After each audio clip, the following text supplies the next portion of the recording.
السلام علیکم، welcome to my channel novel lab voice.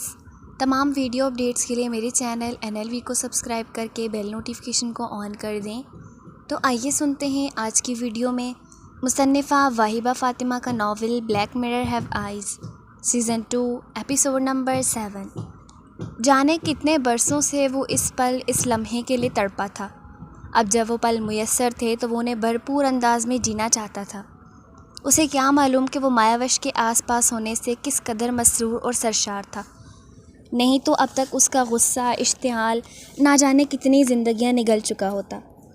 ہونٹوں پر بڑھتی گستاخیوں کے ساتھ اس کے کمر سے ہلاتے ہاتھ نے مایاوش کو بے جان سا کر دیا تھا۔ وہ جو مکمل مدہوش اور بے خود سا تھا، مایاوش نے کسی طرح اس کو کندھوں سے جھنجھوڑ کر ہوش دلانے کی کوشش کی تھی، جس میں اس کے کندھوں پر مایاوش کے ناخنوں سے اسکریچ پڑے تھے۔ وہ نرمی سے پیچھے ہٹا اور اس کے لہو رنگ بھیگے لبوں کو دیکھا۔ وہ نڈھال سی لمبے لمبے سانس بھر کر اپنا سانس ہموار کر رہی تھی۔ آبدار اسے مکمل آزادی دے کر سیدھا ہو کر لیٹا تھا۔ سو جائیں کوئن، نہیں تو میں اپنا پرامس توڑ بیٹھوں گا، آبدار نے کچھ ایسے لہجے میں کہا تھا کہ مایاوش فوراً دوسری جانب کروٹ بدل گئی، مگر پھر بھی وہ اس کے اتنے قریب تھی کہ اس کے پہلو سے ٹکرا رہی تھی۔ ویسے یہ اوشن کنگ غلط تھا، آپ بزدل نہیں، بہت بڑی والی ظالم ہے۔ اس کے لہجے کا شکوہ مایاوش محسوس کرتی بھی انجان بن کر لیٹی رہی کہ فی الوقت اپنے کنگ کی یہ خواہش پوری کرنے کی وہ خود میں ہمت نہیں پاتی تھی۔ تبھی جلدی سے آنکھیں موند لی۔ کچھ ہی دیر بعد مایاوش، جو بہت زیادہ تھکاوٹ کا شکار تھی، گہری نیند سو گئی تھی۔ آبدار نے اس کی کمر میں ہاتھ ڈالا اور اسے اپنے سینے پر گرایا تھا۔ بزدل کوئن، وہ جھنجھلایا سا بڑبڑایا اور سونے کی کوشش کرنے لگا۔ عائش اپنے شاندار سے کمرے میں داخل ہوا تھا، اس کے پیچھے روزیلا اندر داخل ہوئی تھی۔ تم سچ میں اتنی بے وقوف ہو کہ ایکٹنگ کرتی ہو؟ عائش دانت پیس کر بولا تھا۔ جی؟ روز ناسمجھی سے بولی تو عائش کو مزید پتنگے لگے۔ کچھ نہیں، اپنی ماں سے بولو کہ تم مجھے یہ سارا محل اور روشیانہ کی سیر کروانا چاہتی ہو۔ ہم بہانے سے یہاں سے نکلیں گے اور ممی کا پتہ لگانے کی کوشش کریں گے، اور اب اگر تمہاری زبان کسی کے سامنے لڑکھڑائی تو گدی سے کھینچ لوں گا، سمجھی؟ عائش دانت پیس کر گھرایا تھا۔ روزیلا کی بیک بون میں سرسراہٹ ہوئی۔ جی؟ خوف کے مارے اسی کے سامنے پھر زبان لڑکھڑائی تو وہ تیش کے مارے اس کی جانب بڑھا اور بری طرح اس کے بازو اپنی وحشی گرفت میں لیے۔ ابھی میں نے کیا بولا؟ ہاں وہ میں دیکھیں؟ ارے کیا دیکھوں میری جان؟ اب تم اپنے کنگ کے ساتھ یوں ظلم کرو گی؟ کیوں گھبرا رہی ہو میرے قریب آنے سے؟ میرے چھونے سے میری جان کچھ نہیں ہوگا، مجھے قریب آنے دو۔ اتنے کہ سانسوں کو بھی الگ آ جانے کی زحمت نہ ہو، وہ بھی ایک ہو جائیں۔ وہ بہکے سے لہجے میں بولتا اسے اپنے بازوؤں کے گھیرے میں تنگ لے چکا تھا، اور اس کی اس بدلتے پینترے کو دیکھ روزیلا کی آنکھیں حیرت سے پھٹی پھٹی رہ گئیں اور منہ کھل گیا۔ اس کی یہ ہونک شکل دیکھ کر عائش کا دل کیا اس کو ایک جڑ دے۔ منہ بند کرو روز، کھڑکی میں کوئی ہے، یقیناً ہماری جاسوسی کرنے آیا ہے۔ وہ اسے سینے میں بھیجے اسی کے بالوں میں منہ دیے سرگوشی میں بولا تھا، جبکہ اس کی یہ جسارتیں روز کی جان نکالنے کو کافی تھیں۔ کنگ، رات ابھی باقی ہے، آپ صبر نہیں کر سکتے؟ ابھی میں آپ کو اوشیانہ کی سیر کروانا چاہتی ہوں۔ روز نے بڑی ہی مشکل سے اپنی گھبراہٹ پر قابو پاتے اس کے کندھے پر ہاتھ رکھ کر نگاہیں جھکا کر کہا تھا۔ عائش نے بغور اس کا معصوم چہرہ دیکھا اور فوراً نگاہ پھیری۔ اب اسے واضح کھڑکی میں کھڑا کوئی دیکھ رہا تھا۔ ٹھیک ہے، چلو اب تمہاری بات مانی جائے گی اور رات کو تمہیں میری ماننی پڑے گی، پرومس؟ جی؟ روزیلا کا دم اٹکنے لگا تھا اس کے حصار میں۔ وہ دونوں ہاتھ تھامے کمرے سے باہر نکلے تھے۔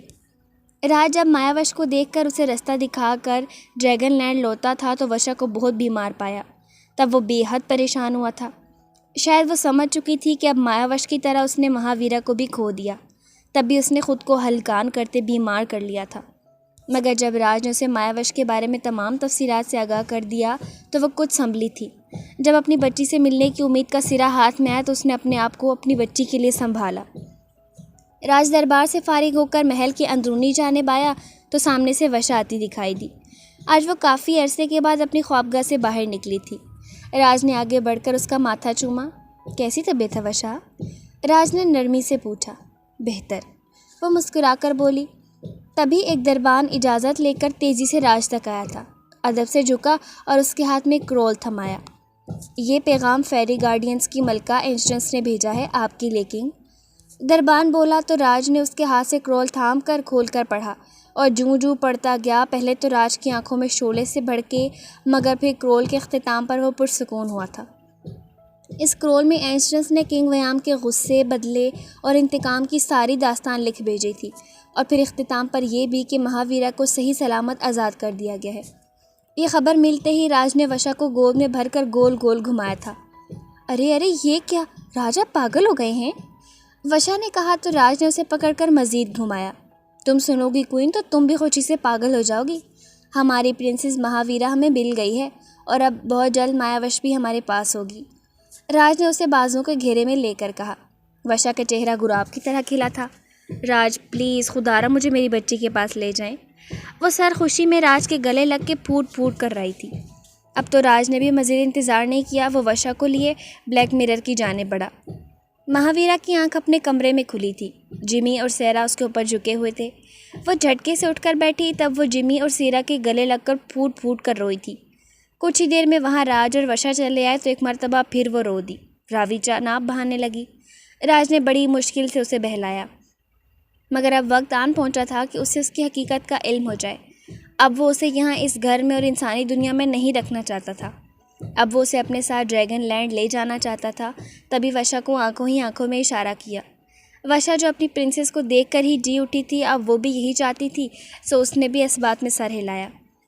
راج جمی اور سیرا کو بہانے سے روم سے باہر لے کر نکلا تب وشا نے مہاویرا کے سامنے اپنے ہاتھ پھیلائے۔ انہیں تھامو، وشا نے کہا تو مہاویرا نے فوراً ان کے ہاتھ تھام لیے کہ بڑوں سے بحث کرنا تو اسے آتا ہی نہیں تھا۔ اپنی آنکھیں بند کرو مہاویرا۔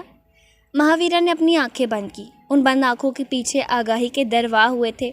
اسے اس کی حقیقت، اس کی اصلیت سب باور کروا دی گئی تھی۔ چند پلوں، چند لمحوں میں وہ اپنی اصلیت جان گئی تھی۔ جب مہاویرا نے آنکھیں کھولی تو سب کچھ بدل چکا تھا۔ اس کی دنیا بدل گئی تھی، اس کی پہچان، سب کچھ۔ مما، وہ وشا کے سینے سے ایک مرتبہ پھر لپٹی تھی۔ راج نے جمی اور سیرا کو تمام حقیقت تو پہلے ہی بتا دی تھی مگر اب وہ اپنی پرنسس کو اپنے ساتھ لے جانا چاہتا تھا۔ بھلا انہیں کیا اعتراض ہو سکتا تھا کہ تھی تو وہ انہیں کی امانت ان کے پاس۔ مگر جب راج نے انہیں اب کہا تھا کہ وہ جب چاہیں مہاویرا سے مل سکتے ہیں، وہ تینوں اندر داخل ہوئے تو مہاویرا تیزی سے اٹھی اور اپنے پاپا راج کے گلے سے لگی۔ ڈیڈ، مجھے ادھر ڈر لگتا ہے، مجھے آپ کے اور وشا ماما کے ساتھ جانا ہے۔ وہ بڑی جلدی سمجھ چکی تھی کہ وہ صرف اپنے راج ڈیڈ کے ساتھ ہی سیف رہے گی۔ جانے کیوں مگر اسے اب بھی لگتا تھا کہ وہ اس کا پیچھا نہیں چھوڑے گا، ضرور دوبارہ لوٹ کر آئے گا۔ اس کا خوف مہاویرا کی رگ رگ میں خون منجمد کر دیا کرتا تھا۔ راج نے اس بات میں سر ہلایا اور راج اور وشا اسے لیے وہاں سے رخصت ہوئے۔ وہ تاشا کے بالکل سامنے کھڑے تھے۔ ماں، مجھے انہیں اوشیانہ کی سیر کروانی ہے۔ روزیلا اب کی بار خود کو مضبوط کیے ہوئی تھی کہ کمر پر سرسراتی عائش کی انگلیاں اسے بہت کچھ باور کروا رہی تھیں۔ اتنی جلدی بھی کیا ہے پرنسس، پہلے آرام تو کر لو، کل سیر کروا دینا۔ تاشا نے بھی اپنا لہجہ ضرورت سے زیادہ میٹھا کیا۔ ایک تو پہلے ہی عائش کا دل کرتا تھا اس کا گلا دبا دے اور اوپر سے اس کی یہ مکاریاں۔ ہمیں آرام کی ضرورت نہیں ماں، عائش اوشیانہ کی سیر کرنا چاہتے ہیں اور میں بھی، بلکہ یہ سیر کرنے سے ہم بالکل تازہ دم ہو جائیں گے، روزیلا نے کہا مگر عائش کی کمر پر رقص کرتی انگلیوں سے اس کے گلے میں گٹھلی سے ابھر کر معدوم ہوئی تھی۔ ٹھیک ہے جاؤ، پہرے داروں کو ساتھ لے جاؤ۔ تاشا نے ہاں مانی مگر اگلا آپشن بھی ساتھ دیا۔ ارے ساسو ماں، کیا ظلم ڈھا رہی ہیں؟ ابھی تو شادی ہوئی ہے، بلکہ محبت کی شادی، تو نئے نویلے جوڑے کو کچھ تنہائی چاہیے ہوگی، کچھ خاص وقت جو صرف وہ ایک دوسرے کے ساتھ گزار سکی۔ آپ سمجھ رہے ہیں نا میری بات؟ عائش کی ایک ایک بات پر روز نے بری طرح اپنے لب کاٹے تھے جبکہ اس کی جانب دیکھ کر عائش بہت محفوظ ہوا تھا۔ ٹھیک ہے جاؤ تم لوگ۔ تاشا نے اپنی جان چھڑائی۔ وہ محل سے باہر نکلے تو تاشا اپنی خاص نگران ہیما کو دیکھ کر دھاڑی تھی۔ پیچھا کرو ان کا، مجھے اس ایلا کے بیٹے پہ ذرا بھروسہ نہیں۔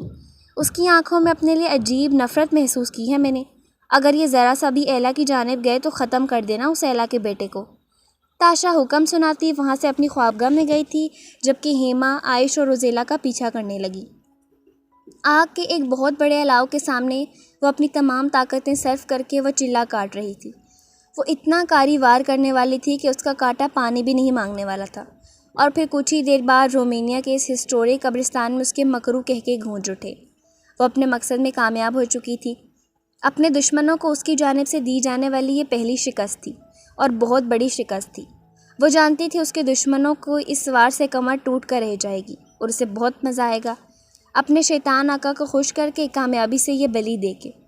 اس بلی کے بعد اچانک اس کی طاقتوں میں کئی گنا اضافہ کر دیا گیا تھا۔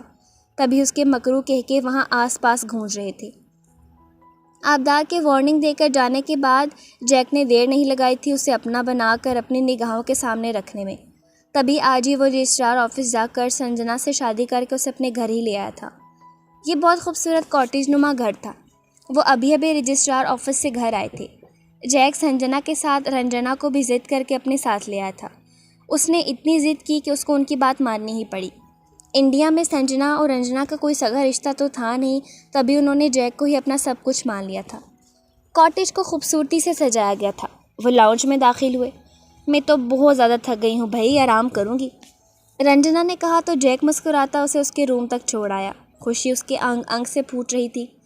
واپس آیا تو وہ کنفیوز سی وہیں کھڑی اپنی انگلیاں چٹکا رہی تھی، جو براؤن ہاف بلاؤز ساڑی میں بے تحاشا حسین لگ رہی تھی۔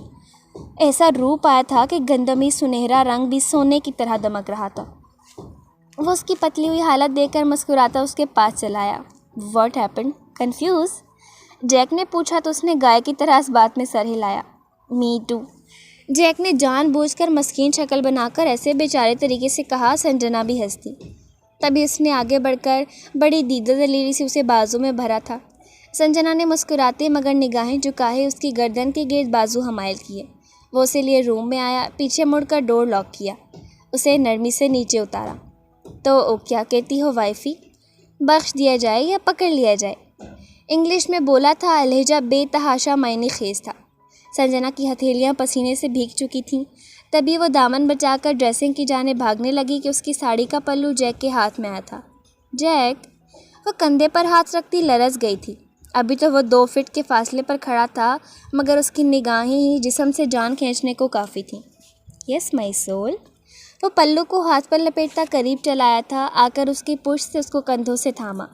جیک پلیز نو۔ جب پچھلی گردن سے کھلے بال ہٹا کر اس کے نرم دہکتے لبوں کا لمس اپنی پچھلی گردن پر محسوس ہوا تو وہ جی جان سے لرز اٹھی اور زور سے آنکھیں بند کر لیں۔ جیک نے ایک جھٹکے سے اس کا رخ اپنی جانب موڑا اور بن بادلوں کی برسات کی طرح اس پر برس ہی پڑا۔ کتنا خوبصورت احساس تھا کہ جسے چاہا وہ اب اس کے پاس اس کی دسترس میں تھی۔ دونوں ایک دوسرے میں گم ہوتے چلے گئے۔ صبح سب سے پہلے چڑیوں کی چہچہار کی آوازوں پر مایاوش کی آنکھ کھلی تھی۔ نظر اٹھا کر دیکھا تو وہ آبدار کے سینے پر سر رکھے سوئی ہوئی تھی۔ آپ کا حسین ترین چہرہ دیکھا تو لبوں پر خود بخود دھیمی سی مسکان احاطہ کرنے لگی، اور رات کی اس کی تمام کارگزاریاں یاد آئیں تو اس پر ٹوٹ کر پیار بھی آیا۔ صرف اس کی خاطر وہ کیا کچھ کر رہا تھا اور کتنا کچھ برداشت کر رہا تھا، کتنا سہ رہا تھا، یہ تو وہی جانتی تھی جس کے لیے اس کے انگ انگ سے بے قراریاں صاف چھلکتی تھیں۔ وہ اسی کے سینے پر مٹھی ٹھوڑی پر رکھ کر بغور اسی کے تیکھے مغرور نقوش کو دیکھتی رہی، جو مایاوش کے علاوہ باقی کسی بھی ہر چیز کے لیے جیتا جاگتا ایک قہر ثابت ہو سکتا تھا۔ مایاوش خود اس سے کتنی محبت کرتی تھی یہ تو وہ بھی نہیں جانتا تھا، نہ جان سکتا تھا، جانتا بھی کیسے؟ محبت کے اظہار کے لیے یا تو کسی الفاظ کی ضرورت پڑتی ہے یا کسی عمل کی، مگر مایاوش نے تو دونوں ہی نہیں کیے تھے۔ مگر اب وہ بے اختیاری اوپر ہو کر جھکی اور آہستگی سے پہلے ماتھے پر اپنے لب رکھے، پھر آنکھیں بند کر کے اپنی تمام تر ہمت مجتمع کر کے دائیں گال پر اپنے لب رکھے۔ ابھی وہ بائیں جانب جھک کر اس کی گال پر اپنے لب رکھتی کہ بہت اچانک آبدار نے اپنے چہرے کا رخ موڑ کر اس کا نشانہ تبدیل کر دیا تھا۔ اب مایاوش کے نرم گداز ہونٹوں نے آبدار کے ہونٹوں کو چھوا تھا۔ اس کی مسکراتی آنکھیں کھول دیکھ کر اپنی کارگزاری پر مایاوش کے 14 طبق روشن ہوئے تھے۔ وہ جلدی سے پیچھے ہٹنے لگی تھی مگر بہت دیر ہو چکی۔ آبدار ایک بازو اس کی کمر کے گرد اور دوسرا اس کے بالوں میں پھنسا چکا تھا۔ کچھ ہی لمحوں میں وہ اسے نڈھال کر چکا تو مایاوش نے اس کے کندھے پر مکے برسائے۔ آبدار نے نرمی سے اس کے لبوں کو آزاد کیا تو وہ اس کے سینے پر گر کر لمبے لمبے سانس بھرنے لگی۔ میں بات ہی نہیں کروں گی آپ سے۔ ایک مرتبہ پھر اس کے فولادی سینے پر مکے برسائے۔ وہ مسکرایا۔ شروع کس نے کیا کوئن؟ آپ نے سرشاری سے کہا۔ میں نے تو بہت نرمی سے چھوا تھا، آپ نے تو جان نکالی، اور آپ تو سو رہے تھے نا؟ اس نے آئی برو اچکا کر کڑے تیوروں سے اسے گھورا۔ میری کل کائنات میری باہوں میں ہے کوئین، میں کیسے سو سکتا ہوں، اس کی حفاظت نہیں کروں گا۔ جذبوں سے چور لہجہ تھا، مطلب وہ اس کے چکر میں ساری رات نہیں سو پایا تھا۔ مایاوش نے اس کی جذبے لٹاتی نگاہوں سے اپنی نگاہیں چرائیں اور دونوں اٹھ بیٹھے۔ ایورا کی پہرے دار انہیں ایک ٹھنڈے چشمے کے پاس لے کر گئی تھیں جہاں وہ فریش ہوئے، اور ایورا نے انہیں لباس تبدیل کرنے کو بھی دیے تھے۔ خاص مہمانوں کے لیے کھانے کا شاندار سا اہتمام کیا گیا تھا۔ انہوں نے کھانا کھایا، تب ایورا انہیں لیے بیل سے نیچے آئیں۔ سامنے ہی گلابی رنگ پروں والا بہت بڑا یونیکارن کھڑا تھا۔ یہ تمہیں تمہاری منزل کے قریب لے جائے گا اوشن کنگ۔ ایورا نے آبدار کو ایسے مخاطب کیا تو وہ دونوں چونکے مگر جلد ہی سنبھل گئے۔ میجک مڈو کے بعد کا تمام راستہ بہت عجیب ہے جنہیں آپ لوگ چل کر پار نہیں کر سکیں گے، اسی لیے یہ ہیو آپ کی مدد کرے گا۔ ایک بات آپ دونوں ہمیشہ یاد رکھنا، جو جیسا دکھتا ہے ویسا ہوتا نہیں۔ ڈیپ فارسٹ پار کرنے سے پہلے آپ کو وہاں کی ایک شرارتی پری کا سامنا کرنا پڑے گا۔ وہ مختلف طریقوں سے مسافروں کو پریشان کرتی ہے، کسی بھی روپ میں سامنے آ سکتی ہے، حتیٰ کہ انسانی روپ میں بھی پریشان کرتی ہے۔ اس کی پہیلی بوجھے بغیر، اسے مطمئن کیے بغیر آپ لوگ کبھی آگے نہیں بڑھ سکتے۔ ایورا انہیں بہت نرم، میٹھے اور دھیمے لہجے میں ان کے سفر کا تمام احوال سنا رہی تھی۔ آبدار اور مایاوش بہت غور سے سنتے رہے۔ ایورا نے مایاوش کا ہاتھ تھاما اور اسے ہیو تک لائی۔ آبدار کو اشارہ کیا، وہ ہیو کی پیٹھ پر سوار ہوا، ہاتھ بڑھا کر مایاوش کو اپنے آگے بٹھایا۔ اپنا خیال رکھیے گا ڈریگن پرنسس، اور یاد رکھیے گا، ایورا نے کہنا چاہا، جو جیسا دکھتا ہے اکثر ویسا نہیں ہوتا۔ مایاوش نے ایورا کو جواب دے کر مطمئن کیا۔ ایورا مسکرا دی۔ تب ہیو اڑا تھا۔ ایورا نے انہیں نگاہوں سے اوجھل ہونے تک دیکھا۔ سنجنا بکھری ہوئی سے اس کے بازوں میں تھی جب کسی عجیب سے احساس کے تحت اس کی آنکھ کھلی۔ آنکھیں کھول کر دیکھا تو سامنے دروازے میں رنجنا زخمی حالت میں کھڑی پھوٹ پھوٹ کر رو رہی تھی۔ سنجنا، میری ہیلپ کرو پلیز، میں بہت تکلیف میں ہوں، یہ دیکھو اس نے میرے ساتھ کیا کیا، میری ہیلپ کرو، وہ زاروں کا تار روتی بول رہی تھی۔ سنجنا جلدی سے اٹھی، پیچھے مڑ کر دیکھا، جیک گہری نیند میں ابھی ابھی سویا تھا۔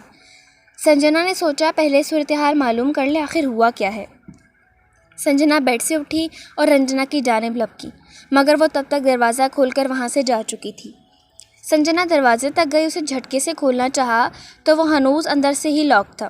اسے اتنی بھی عقل نہیں آئی کہ اگر دروازہ اندر سے ہی لاک ہے تو رنجنا اندر کیسے آئی اور ابھی باہر کیسے گئی، مگر وہ تو اندھا دھند باہر بھاگ گئی تھی۔ سنجنا کی دل خراش چیخ سن کر بیک وقت جیک اور ادھر اپنے کمرے میں رنجنا کی آنکھ کھلی تھی۔ وہ دونوں تیزی سے اپنے اپنے بیڈ سے اترے اور باہر کی جانب بھاگے۔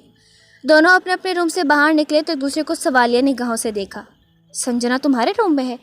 جیک دھاڑا، نہیں، کدھر ہے وہ؟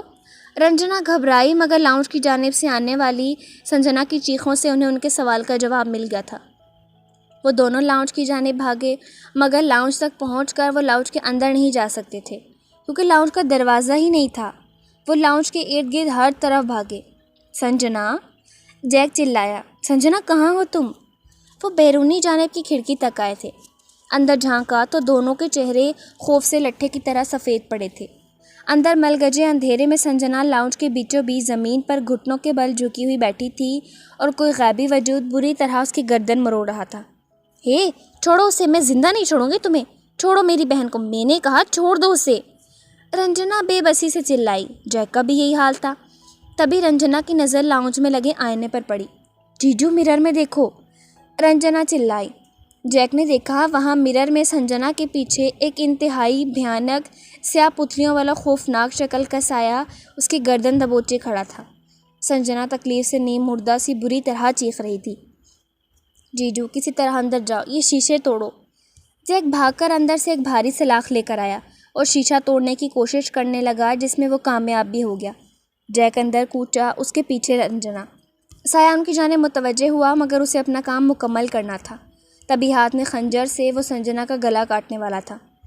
جیجو، یہ آئینہ توڑ دو جس میں یہ سایہ نظر آ رہا ہے، رنجنا چلائی۔ جیک نے وہ سلاخ آئینے کی جانب اچھالی اور اتنے ہی وقت میں اس سائے نے سنجنا کی گردن پر خنجر پھیر دیا۔ آئینہ چکنا چور ہوا تو سنجنا لڑک کر ایک جانب گر گئی، مطلب وہ سایہ جا چکا تھا۔ رنجنا اور جیک سنجنا کی جانب لپکے، اسے پکڑ کر سیدھا کیا۔ ایک خون کا فوارہ سا تھا جو اس کی گردن سے بہہ رہا تھا۔ جیک نے اسے سیدھا کیا، وہ بے جان سی لڑک کر اس کے بازوں میں گر گئی۔ نو نو نو نو، سنجنا آنکھیں کھولو، بات کرو مجھ سے۔ وہ دیوانہ وار ایک ہاتھ اس کی گردن پر رکھے دوسرے سے اس کی نبض ٹٹول رہا تھا جو کہ تھم چکی تھی۔ رنجنا دم سادے ساکت آنکھوں سے بہن کا مردہ وجود دیکھے گئی۔ یوں تو وہ بہت اسٹرانگ تھی مگر اس منظر نے اس کی روح فنا کی تھی۔ تب بھی وہ ہوش کھو کر دھڑام سے زمین بوس ہوئی تھی۔ سنجنا! وہ بار بار چلا کر اسے دیوانہ وار پکار رہا تھا مگر دیر ہو چکی تھی۔ وہ تو طویل تر رخت سفر باندھتی اپنے آخری سفر کو نکل چکی تھی۔ روزیلا عائش کو محل کا ایک ایک کونا دکھا رہی تھی۔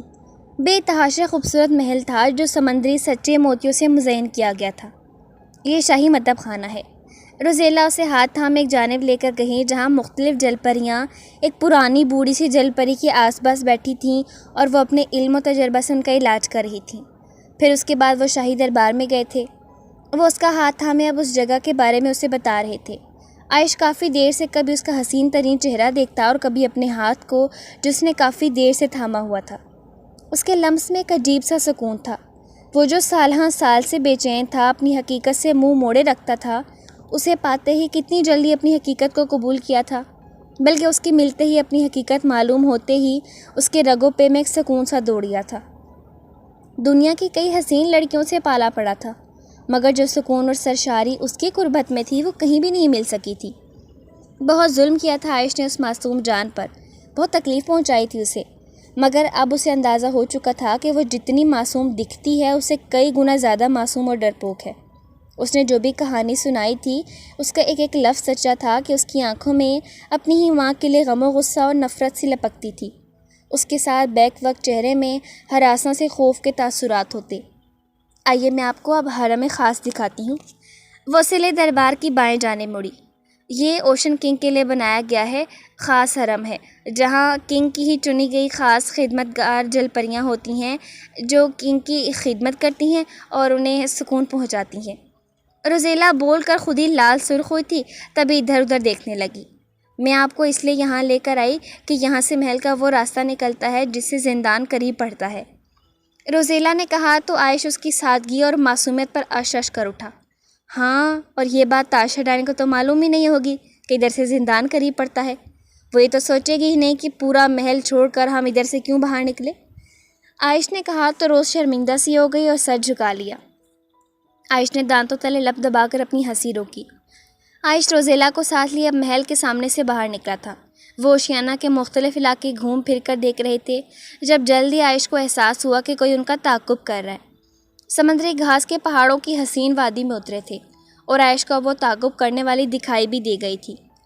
عائش ادھر سے دائیں جانب یہ سیاہ کھائی پار کر کے زندہ روزیلا کی بولتی بند ہوئی تھی جب عائش نے بہت اچانک اسے بازوں سے تھام کر ایک بہت بڑے پتھر کی نرم گھاس کے درمیان پھولوں پر لٹایا تھا اور خود اس کے بہت قریب دائیں کروٹ لیٹا۔ گھومنے کی باتیں تو ہوتی رہیں گی مائی سول، پہلے کچھ پیار محبت کی باتیں ہو جائیں۔ دو انگلیوں کے پشت سے اس کے گداز بازو پر پھیر کر کندھوں تک گستاخی کی تھی۔ روزیلا اس اچانک افتاد پر بوکھلائی تھی۔ عائش، یہ کیا آپ کو کیا ہو گیا ہے؟ ہمیں تو زندہ۔ عائش نے اس کی بات مکمل نہیں ہونے دی تھی جب پھر اسے تھام کر گھمایا۔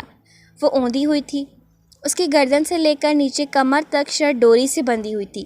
عائش نے بہت اچانک وہ ڈوری کھینچی تھی۔ روزیلا کو لگا اس ظالم شخص نے وہ ڈوری نہیں اس کے جسم سے اس کی جان کھینچی ہے۔ عائش! وہ دبی دبی آواز میں چلائی، مگر اب شرٹ کے بغیر کمر پر سفر کرتا ایک نرم و گداز لمس تھا جو روزیلا کی جان ہلکان کر رہا تھا۔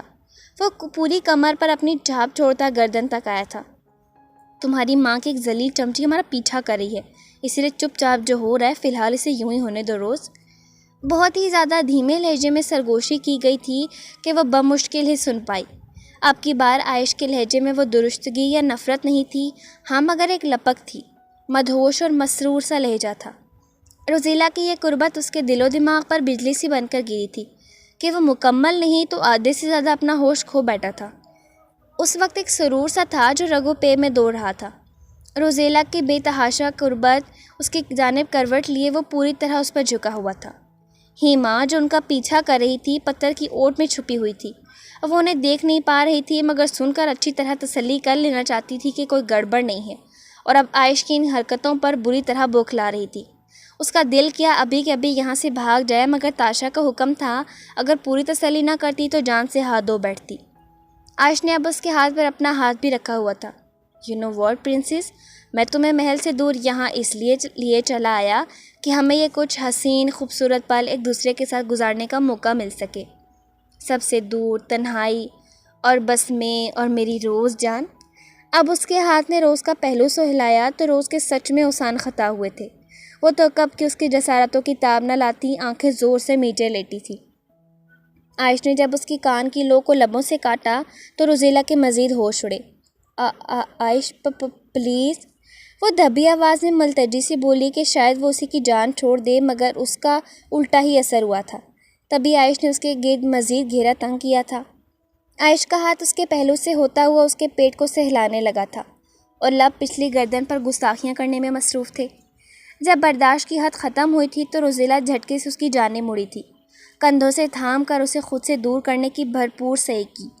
عائش پیچھے ہٹیں کہ کوئی آ جائے گا ادھر، وہ اتھل پتھل ہوتی سانسوں کے بیچ بولی تھی۔ عائش نے بغور اس کا ہونک چہرہ دیکھا۔ وہ کیوں اس کے چھونے سے یوں مچل رہی تھی، کیوں اس کے دل کی دھڑکنیں یوں بری طرح منتشر ہو رہی تھیں کہ وہ صحیح طرح سانس بھی نہیں لے پا رہی تھی۔ کیا پرنسس؟ کچھ نہیں کر رہا سوائے دو محبت کرنے والی جانوں کو ایک کرنے کے، وہ اب اس کے گال پر اپنے لب رکھتا بولا۔ لیکن اس سے آگے عائش نے اس کے ہونٹوں سے اس کے الفاظ چھین لیے تھے، مکمل اس پر حاوی ہوا، اس کی سانسوں پر دسترس اختیار کی۔ اور ادھر ہیما جو ڈھیٹ بنی پورا سینما سن رہی تھی، اب تو دم دبا کر بھاگی تھی جیسے وہ ایسے وہاں سے غائب ہوئی جیسے گدھے کے سر سے سینگ غائب ہوتے ہیں۔ ہیما کا چلے جانا بھی وہ محسوس کر چکا تھا، مگر جانے کیا تھا اس لمس میں، اس چھوئن میں کہ وہ خود کو روک نہیں پا رہا تھا۔ دل کر رہا تھا خود کو تعمر یوں ہی سیراب کرتا رہے۔ روز اس کے کندھوں پر ہاتھ رکھتی مسلسل مچلتی اسے خود سے الگ کرنے کی کوشش میں نیم جان سی ہو چکی تھی۔ تبھی وہ نرمی سے پیچھے ہٹا اور گھاس پر لیٹ کر خود بھی گہرے گہرے سانس لیتا خود کو اس مدہوشی اور بے خودی سے نکالنے کی کوشش کرنے لگا۔ عائش نے ایک نظر اسے دیکھا، اس کی اپنی ہی کارگزاریاں تھیں کہ وہ یوں اس کے پاس بکھرے سے لباس میں لیٹی اپنی بند ہوتے ہوتے بچی سانسیں بحال کرنے کی کوشش کر رہی تھی۔ عائش نے بے اختیار نگاہیں چرائیں۔ اب جو گستاخی خود کی تھی اس کا مداوع بھی تو خود ہی کرنا تھا۔ تبھی ایک مرتبہ پھر اسے گھمایا تھا۔ وہ اس افتاد پر بری طرح بوکھلائی اور اب کی بار تو شدید مزاحمت بھی کی۔ ریلیکس روز، مزاحمت بند کرو، کچھ نہیں کر رہا، عائش نے قدرے غصے میں کہا تو وہ دم ساتھ گئی۔ عائش نے وہ ڈوریاں باندھی، کمر پر رینگتے اب اس کے ہاتھ تھے جو اپنا لمس چھوڑتے اس کی جان نڈھال کر رہے تھے۔ تبھی وہ اپنے نازک لب بری طرح کاٹ رہی تھی۔ عائش اپنا کام مکمل کر کے اس سے دور ہوا اور اٹھ کر بیٹھ گیا۔ محل واپس چلو روز، اسے ابھی ہم پر شک ہے، تبھی تعقب کروا رہی ہے۔ میں نہیں چاہتا ماما کو کوئی نقصان پہنچے، ہمیں سوچ سمجھ کر اپنا ہر قدم اٹھانا ہوگا۔ وہ نارمل لہجے میں اس سے مخاطب ہوا تھا تاکہ وہ بھی نارمل ہو جائے، مگر اب یہ ممکن کہاں تھا۔ وہ بالکل خاموشی سے اٹھ کر بیٹھی تھی اور دونوں محل کی جانب واپس گئے، مگر اب کی بار روز کی چلتی زبان تالوں سے چپک چکی تھی۔ بڑی شان سے دلہن کی طرح سجی ایک ارتھی اٹھی۔ کلیجہ تو اس وقت منہ کو آیا جب جیک نے اپنی محبت کی ارتھی کو اپنے کاندھوں پر اٹھایا۔ کیسے ارمانوں کا خون بہا تھا، کیسے محبت ہاتھ سے سوکھی ریت کی طرح پھسل گئی تھی۔ خوشی کے پل اتنے مختصر کیوں تھے؟ کیوں نصیب میں پہاڑ جتنا غم لکھ دیا گیا تھا؟ اس غم کے بوجھ تلے دب کر بس وہ ایک مر نہیں رہا تھا، باقی سانس تو سینے میں الجھ ہی رہی تھی۔ وہ تڑپ تڑپ کر رویا تھا، رنجنا کو ہوش ہی نہیں تھا۔ وہ اٹھتی، چیختی چلاتی، دھاڑے مار مار کر روتی اور پھر ہوش کھو بیٹھتی۔ جیک کی مما اور سسٹر نے بڑی مشکل سے سنبھال رکھا تھا اس کو۔ ہندو مذہب کے مطابق سنجنا کی آخری رسومات ادا کی گئیں۔ اب آنکھوں کے سامنے اگر تھا تو راکھ کا ڈھیر، جس میں سے جیک نے کرلاتے دل اور سسکتی آنکھوں کے درمیان کچھ راکھ کا حصہ یعنی استھیاں ایک کلش میں ڈال کر اس کا منہ ایک سرخ کپڑے سے باندھ دیا تھا۔ وہ گبرو جوان جھکے کندھوں سے غم سے نڈھال وہ کلش لیے اجڑ کر برباد ہوا واپس چلایا تھا۔ آج 5 دن ہو چلے تھے۔ وہ سیاہ تاریک کمرے میں ماتم کا سیاہ لباس ساڑی زیب تن کے کمرے میں بند گھٹنوں میں منہ دیے بیٹھی سسک رہی تھی۔ گھٹنوں میں ایک جیتی جاگتی مسکراتی تصویر رکھی ہوئی تھی۔ اس نے تو اسے ماں کی کوکھ تک میں اکیلا نہ چھوڑا تھا۔ وہ جو اس کی ہمزاد، ہمراز، ہمدرد اس کے ساتھ ہی ٹپک پڑی تھی۔ بچپن سے لے کر اب تک ایک دوسرے کی جان، ایک ساتھ ہستی، ایک ساتھ روئی۔ جب پیدا ہو کر زندہ ایک ساتھ رہیں تو سنجنا کے لیے مر کیسے سکتی تھی؟ نہیں، کوئی غلطی ہوئی تھی یمراج سے، اسے ہم دونوں کو اکٹھا لے کر جانا چاہیے تھا۔ رنجنا اپنے ہوش میں نہیں تھی، شاید تبھی اول فول بکتی جھٹکے سے اپنی جگہ سے اٹھی تھی۔ پاگلوں کی طرح چیختی کمرے میں کوئی چیز تلاش کی۔ جیک جو اتنے دنوں کے بعد رنجنا کی صورتحال معلوم ہونے پر کہ اس نے 5 دنوں سے کچھ کھایا نہیں ہے، انتہائی دکھ و صدمے سے اس کے لیے کھانا لے کر روم میں داخل ہوا تھا۔ اسے اس طرح دیکھ حیران ہوا، مگر اس نے بھاگ کر فروٹ باسکٹ سے جب چھری اٹھائی اپنے گردن پر رکھی تو صحیح معنوں میں جیک کے ہوش اڑے تھے۔ رنجو، جیک دھاڑا اور سنجنا کی طرح اسے مخاطب کیا۔ ٹرے ٹیبل پر تقریباً پھینک کر وہ اس کی جانب لپکا تھا۔ پشت تک پہنچ کر اس کا چاقو تھاما، ہاتھ پچھلی جانب موڑا تھا۔ پاگل ہو گئی ہو رنجو، چھوڑو اسے۔ نہیں، مجھے مر جانے دیجیے، نہیں رہ سکتی میں اس کے بغیر، مجھے اس کے پاس جانا ہے، اس کا منہ توڑنا ہے، اس کی ہمت کیسے ہو مجھے اکیلا چھوڑ کر جانے کی۔ وہ پینک ہوتی بری طرح چیخ چلا کر رو رہی تھی، بچوں کی طرح سر ادھر ادھر پٹک رہی تھی۔ جیک نے شدید تیش میں اس کا رخ اپنی جانب گھما کر ایک زناٹے دار تھپڑ رسید کیا اسے ہوش دلانے کو۔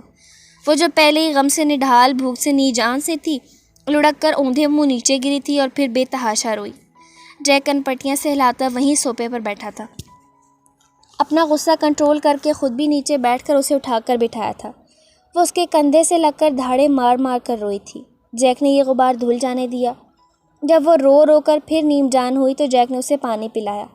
اب جیک نے اسے کھانے کے نوالے کھلائے تو اس نے چپ چاپ وہ کھانا کھا لیا کہ رنجنا کا نقصان ہوا تھا، مگر سامنے بیٹھے شخص جتنا تو نہیں، جس کے مقدر کی سیاہی نے بس ایک دن کے وصل کے بعد ہجر کی تاریک ترین طویل راتیں اس کے مقدر میں لکھ دی تھیں۔ آج کافی دن ہو چکے تھے مہاویرا کو ڈریگن لینڈ آئے۔ اس کی جان سکون میں تھی، سارا دن محل میں بے دھڑک گھومتی پھرتی۔ وشا بھی بے حد خوش تھی۔ مہاویرا محل کے شاہی آداب سے نابلد تھی، اسے وہ سب سکھائے جا رہے تھے۔ اسے ابھی شاہی لباس کیری کرنے میں بھی پرابلم آ رہی تھی، مگر وہ آہستہ آہستہ سب سیکھ رہی تھی۔ ڈریگن لینڈ کس قدر خوبصورت تھا، مگر مہاویرا کی ابھی محل سے باہر نکلنے کی ہمت ہی نہیں ہوئی تھی۔ مگر یہ ضرور سوچا تھا کہ راج ڈیڈ سے بول کر وہ باہر گھوم پھر کر آئے گی۔ ابھی وہ محل میں اپنے کمرے کی بالکونی میں بیٹھی تھی جب اسے مخصوص چڑیا کی چہچار نما سیٹی سنائی دی۔ کوکو، بیربل! وہ خوشی سے بے حال ہوئی اور ادھر ادھر دیکھا۔ اس پرندے کے جو 2 نام رکھے تھے، جوش میں دونوں ہی پکارے۔ آواز دوبارہ آئی۔ وہ دوبارہ بالکونی میں ادھر ادھر دیکھنے لگی۔ وہ اسے آسمان میں اڑتا دکھائی دیا تھا۔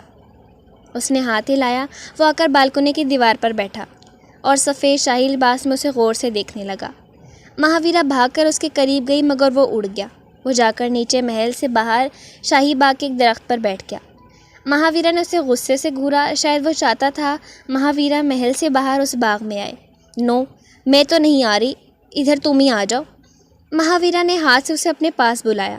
وہ ایک مرتبہ پھر اڑ کر بالکونی میں آ کر دیوار پر بیٹھا۔ مہاویرا اس کے قریب گئی۔ ہے، ناراض تو مجھے ہونے چاہیے، اس دن تم نے مجھے ہرٹ کیا تھا اور اب ایٹیٹیوڈ دکھا رہے ہو۔ وہ چھوٹی سی ناک چڑھا کر بولی اور اسے ہاتھوں میں بھرا۔ حسب عادت اس نے جھک کر اس کے سر پر اپنے لب رکھے تھے۔ تبھی وہاں راج آیا تھا اور یہ منظر دیکھ راج کے تلووں پر لگی اور سر پر بچھی تھی۔ ویرا! وہ دھاڑا۔ مہاویرا اپنی جگہ سے 2 قدم پیچھے اچھلی، مڑ کر دیکھا تو ناراض ہوئی۔ بیربل اس کے ہاتھ میں سے اڑ کر دیوار پر جا بیٹھا اور راج کو بڑی دیرہ دلیری سے گھورنے لگا۔ کیا ڈیڈ، ڈرا دیا آپ نے اپنی پرنسس کو؟ ہوا کیا آخر؟ راج بھاگ کر اس کے قریب آیا تو مہاویرا نے راج کے گلے میں بازو ڈالے اور لاڈ سے جھول گئی۔ بیربل خون رنگی آنکھوں سے یہ منظر دیکھنے لگا۔ یہ دیکھیں، یہ میرا فرینڈ ہے بیربل۔ مہاویرا نے پیچھے مڑ کر اس پرندے کی جانب اشارہ کیا۔ رائٹ پرنسس، تمہاری مما نے تمہارے لیے ڈریگن لینڈز کی خاص بیریز منگوائی ہیں، جہاں وہ تمہیں بلا رہی ہیں، ان کی بات سنو جا کر۔ راج نے اس پرندے کو نظر انداز کرتے مہاویرا کا ماتھا چومتے کہا تھا۔ Okay dad. وہ بھی راج کا گال چومتی کمرے سے باہر بھاگ گئی۔ اب 2 کنگ ایک دوسرے کو شعلہ بار نگاہوں سے گھور رہے تھے۔ کنگ ویاب اپنی ایسی شکل میں واپس آیا تھا۔ اسے جتنا دور رہو گے تمہارے لیے اتنا بہتر ہے کنگ ویاب۔ تمہارے خاندان کی افسوسناک اموات میں تو میرا کوئی ہاتھ نہیں، ہاں مگر اب تم مجھے پرنسس کے آس پاس یا ڈریگن لینڈ میں دکھے تو تمہیں زندہ جلا کر راکھ کا ڈھیر ضرور بنا دوں گا۔ راج دانت پیس کر ایک لفظ چبا کر بولا تھا، جبکہ وہ جو پہلے ہی جن بھول کر راکھ ہو رہا تھا میری طاقت سے دھاڑا تھا۔ وہ بیوی ہے میری، اس کے ہاتھ میں وہ رنگ نہیں دیکھی تم نے راج؟ وہ دھواں دھواں چہرہ لیے بولا تھا۔ آج خود ہی بڑے دڑہلے سے، بڑے حق سے اس تعلق کو قبول کیا تھا اور اسی کے باپ کے سامنے اس بات کا روب بھی جما رہا تھا۔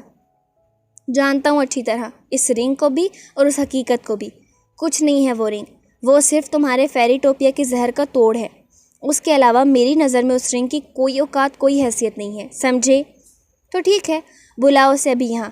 میں وہ رنگ اس کے ہاتھ سے اتار کر ابھی اس سے ہر تعلق ختم کروں گا، ہر رشتہ توڑوں گا۔ وہ رنگ میں شاہی خاندان کی وراثت، اس کی کوئن اور اپنی بیوی کو پہنانے والا ہوں۔ بلاؤ اسے۔ ویام دانت پیس کر ڈٹائی سے بولا تھا۔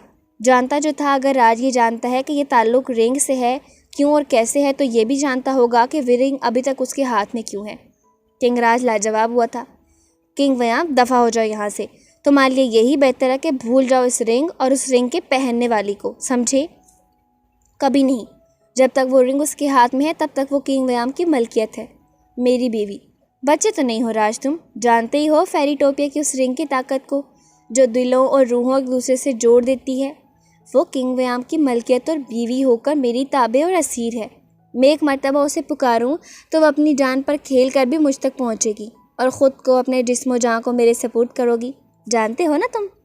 ویام، شٹ اپ یو باسٹرڈ۔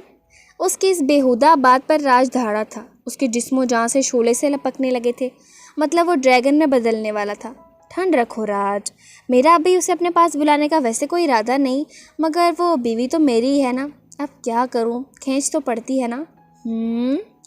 وہ اسے صاف چڑھا رہا تھا، غصہ دلا رہا تھا، یا تکلیف دینا چاہتا تھا، یا خود کو سکون دینا چاہتا تھا، مگر سکون تو بس ادھر ہی تھا۔ ابھی کچھ دیر پہلے اس کے ہاتھوں میں، جب اس نے اپنے گداز لب اس کے سر پر رکھے تھے، مگر یہ راج بیچ میں ٹپک پڑا تھا جو اسے کسی صورت برداشت نہیں ہو رہا تھا۔ راج نے قریب آ کر دیکھتے ہاتھ سے اس کا گلا دبوچا تھا، تبھی وہاں اینشنس کا ہیولا ظاہر ہوا تھا۔ کنگ راج، چھوڑ دے انہیں پلیز۔ اینشنس کا ملتجی لہجہ تھا۔ راج نے ایک جھٹکے سے اسے پرے پھینکا تھا۔ وہ بری طرح کھانسنے لگا، گردن کی ساری چمڑی جھلس چکی تھی۔ آئندہ یہ ڈریگن لینڈ میں نظر نہیں آئے اینشنس، نہیں تو میں آپ کی بھی نہیں سنوں گا۔ راج کہتا اندر کمرے میں جا کر کھڑکی بند کر چکا تھا۔ جانتا تھا اس کی آنکھوں میں ایک بغاوت اور لپک سی دیکھ اس کا غصہ مزید بڑھتا ہی جائے گا۔ کنگ ویام لوٹ آئے۔ اینشنس نے اسے پکارا۔ نہیں، مجھے وہ واپس چاہیے، ہر حال میں، ہر قیمت پر۔ وہ گلے پر ہاتھ رکھتا دانت پیس کر بولا تھا۔ نیم جان سا اینشنس کے سامنے قبول کر بیٹھا کہ اسے وہی چاہیے۔ اینشنس نے ہی اپنی میجک سٹک گھمائی تھی اور ویام وہاں سے غائب ہو گیا۔ آدھی رات کا وقت تھا۔ تاریک رات کی پراسراریت اپنے سینے میں کئی راز دفن کیے آہستہ آہستہ قطرہ قطرہ موم کی طرح پگھل رہی تھی۔ ایسے میں سنگاپور کے سمندر کی لہریں عجیب سے انداز میں شور پیدا کر رہی تھیں۔ آدھی رات کے سناٹے میں کار کی آواز نے ان سمندر کی لہروں کے شور میں ساتھ مل کر عجیب سا تامل پیدا کیا تھا۔ جیک نے ہوا میں جھولتی کار بمشکل اپنے کاٹیج کے سامنے پارک کی تھی۔ آج اس نے اتنی پی تھی کہ مکمل اپنے ہوش کھو کر اس کی یاد کو دل و دماغ کے کونے خدروں سے نکال باہر پھینکنا چاہتا تھا، مگر اس کی ظالم یاد تھی جو اسے ہوش نہیں کھونے دے رہی تھی۔ وہ اس مدہوشی میں بھی اس کے رگ و پے میں سرایت کیے ہوئے تھی۔ کئی پل نشے میں دھن ڈرائیونگ سیٹ سے ٹکا کر سر، آنکھوں سے آبشار کی طرح بہتے آنسو اس نے اپنے اندر اتارنے کی کوشش کی تھی۔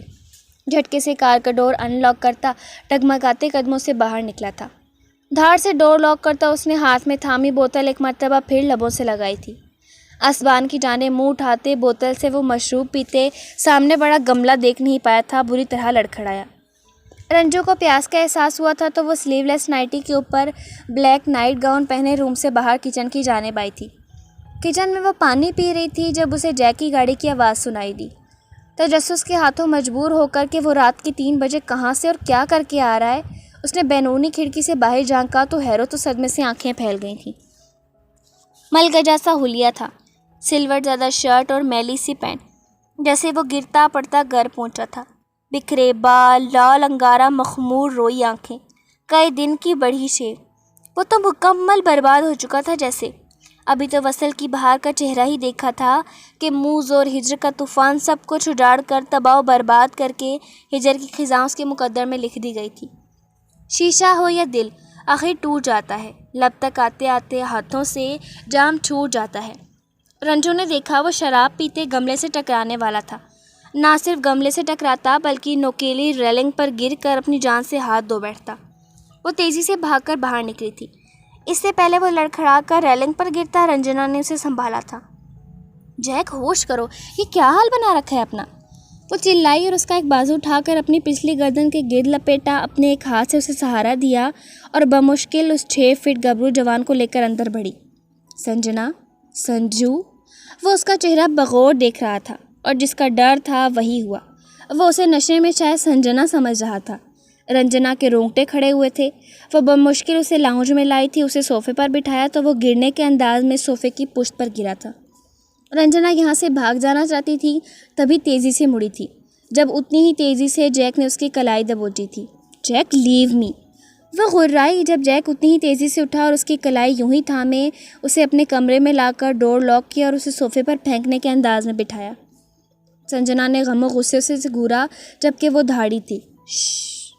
وہ ذرا سا جھک کر اس کے لبوں پر انگلی رکھ گیا تھا، اس کے قدموں میں زمین پر بیٹھ کر اس کی گود میں سر رکھا تھا۔ چپ کرو، جانتا ہوں تم میری سنجنا نہیں ہو، چڑھی ہے مگر اتنی بھی نہیں کہ اس کی یاد دل سے بھلا دے، مگر میں مر جاؤں گا رنجو، پلیز ہیلپ می، میں تمہیں دیکھ لیتا ہوں، شاید سکون آ جائے، تو تمہیں کوئی پرابلم تو نہیں؟ وہ اس کے گھٹنے میں ہاتھ رکھ کر سر اٹھا کر اب اسے دیکھ رہا تھا۔ رنجو کا دل کیا دھاڑے مار مار کر روئے، مگر اس کی یہ خواہش جیک نے ضرور پوری کر دی تھی۔ وہ پھر اس کی گود میں سر رکھ کر بچوں کی طرح رویا تھا۔ رنجو نے اپنے لرزتے کپ کپاتے ہاتھ اس کے کندھوں پر رکھے۔ کیا بے بسی تھی، کیا غم تھا جس سے جیک کا دل پھٹ رہا تھا، اور یہ غم وہ بھی تو محسوس کر رہی تھی، تبھی وہ بھی بری طرح رو دی۔ وہ رو رو کر اس کی گود میں ہی سر رکھ کر سو گیا تھا۔ رنجو نے بے بسی سے اسے دیکھا۔ اب وہ اٹھ بھی نہیں سکتی تھی، اٹھتی تو اس کی نیند ٹوٹ جاتی۔ تبھی صوفے سے سر ٹکایا اور آنکھیں موند لی۔ ہیو نے انہیں ڈیپ فارسٹ اتارا تھا۔ ایورا نے کہا تھا کہ اس سے آگے کا راستہ ہمیں پیدل طے کرنا ہوگا۔ آبدار نے اس کی جانب ہاتھ بڑھایا۔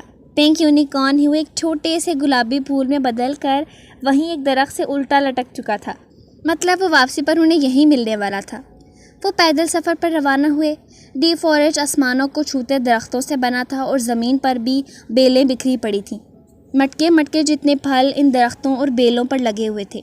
وہ دونوں ہاتھ تھامے اسے دیکھتے پار کرنے لگے، مگر پھر جنگل کے بیچوں بیچ انہیں ایک عجیب و غریب قسم کا نظارہ دیکھنے کو ملا۔ درخت کے ایک تنے میں بڑا سا ہول تھا، ایک کرسی، ایک ٹیبل جس پر لیپ ٹاپ پڑا تھا۔ تنے میں ہول کا پورا منظر کسی انسانی دنیاوی آفس کا منظر پیش کر رہا تھا۔ کرسی پر ایک انتہائی خوبصورت لڑکی شاندار سا لیڈی پینٹ کوٹ پہنے، چائے کا کپ ہاتھ میں تھامے آہستہ آہستہ چائے کی چسکیاں لیتی لیپ ٹاپ پر جھکی ہوئی تھی۔ جو جیسا دکھتا ہے ویسا ہوتا نہیں، آبدار اور مایاوش آہستگی سے بیک زبان ہو کر بولے تھے اور اسے نظر انداز کرتے آگے بڑھ گئے، اور وہ لڑکی یوں ظاہر کر رہی تھی جیسے کچھ دیکھا نہیں۔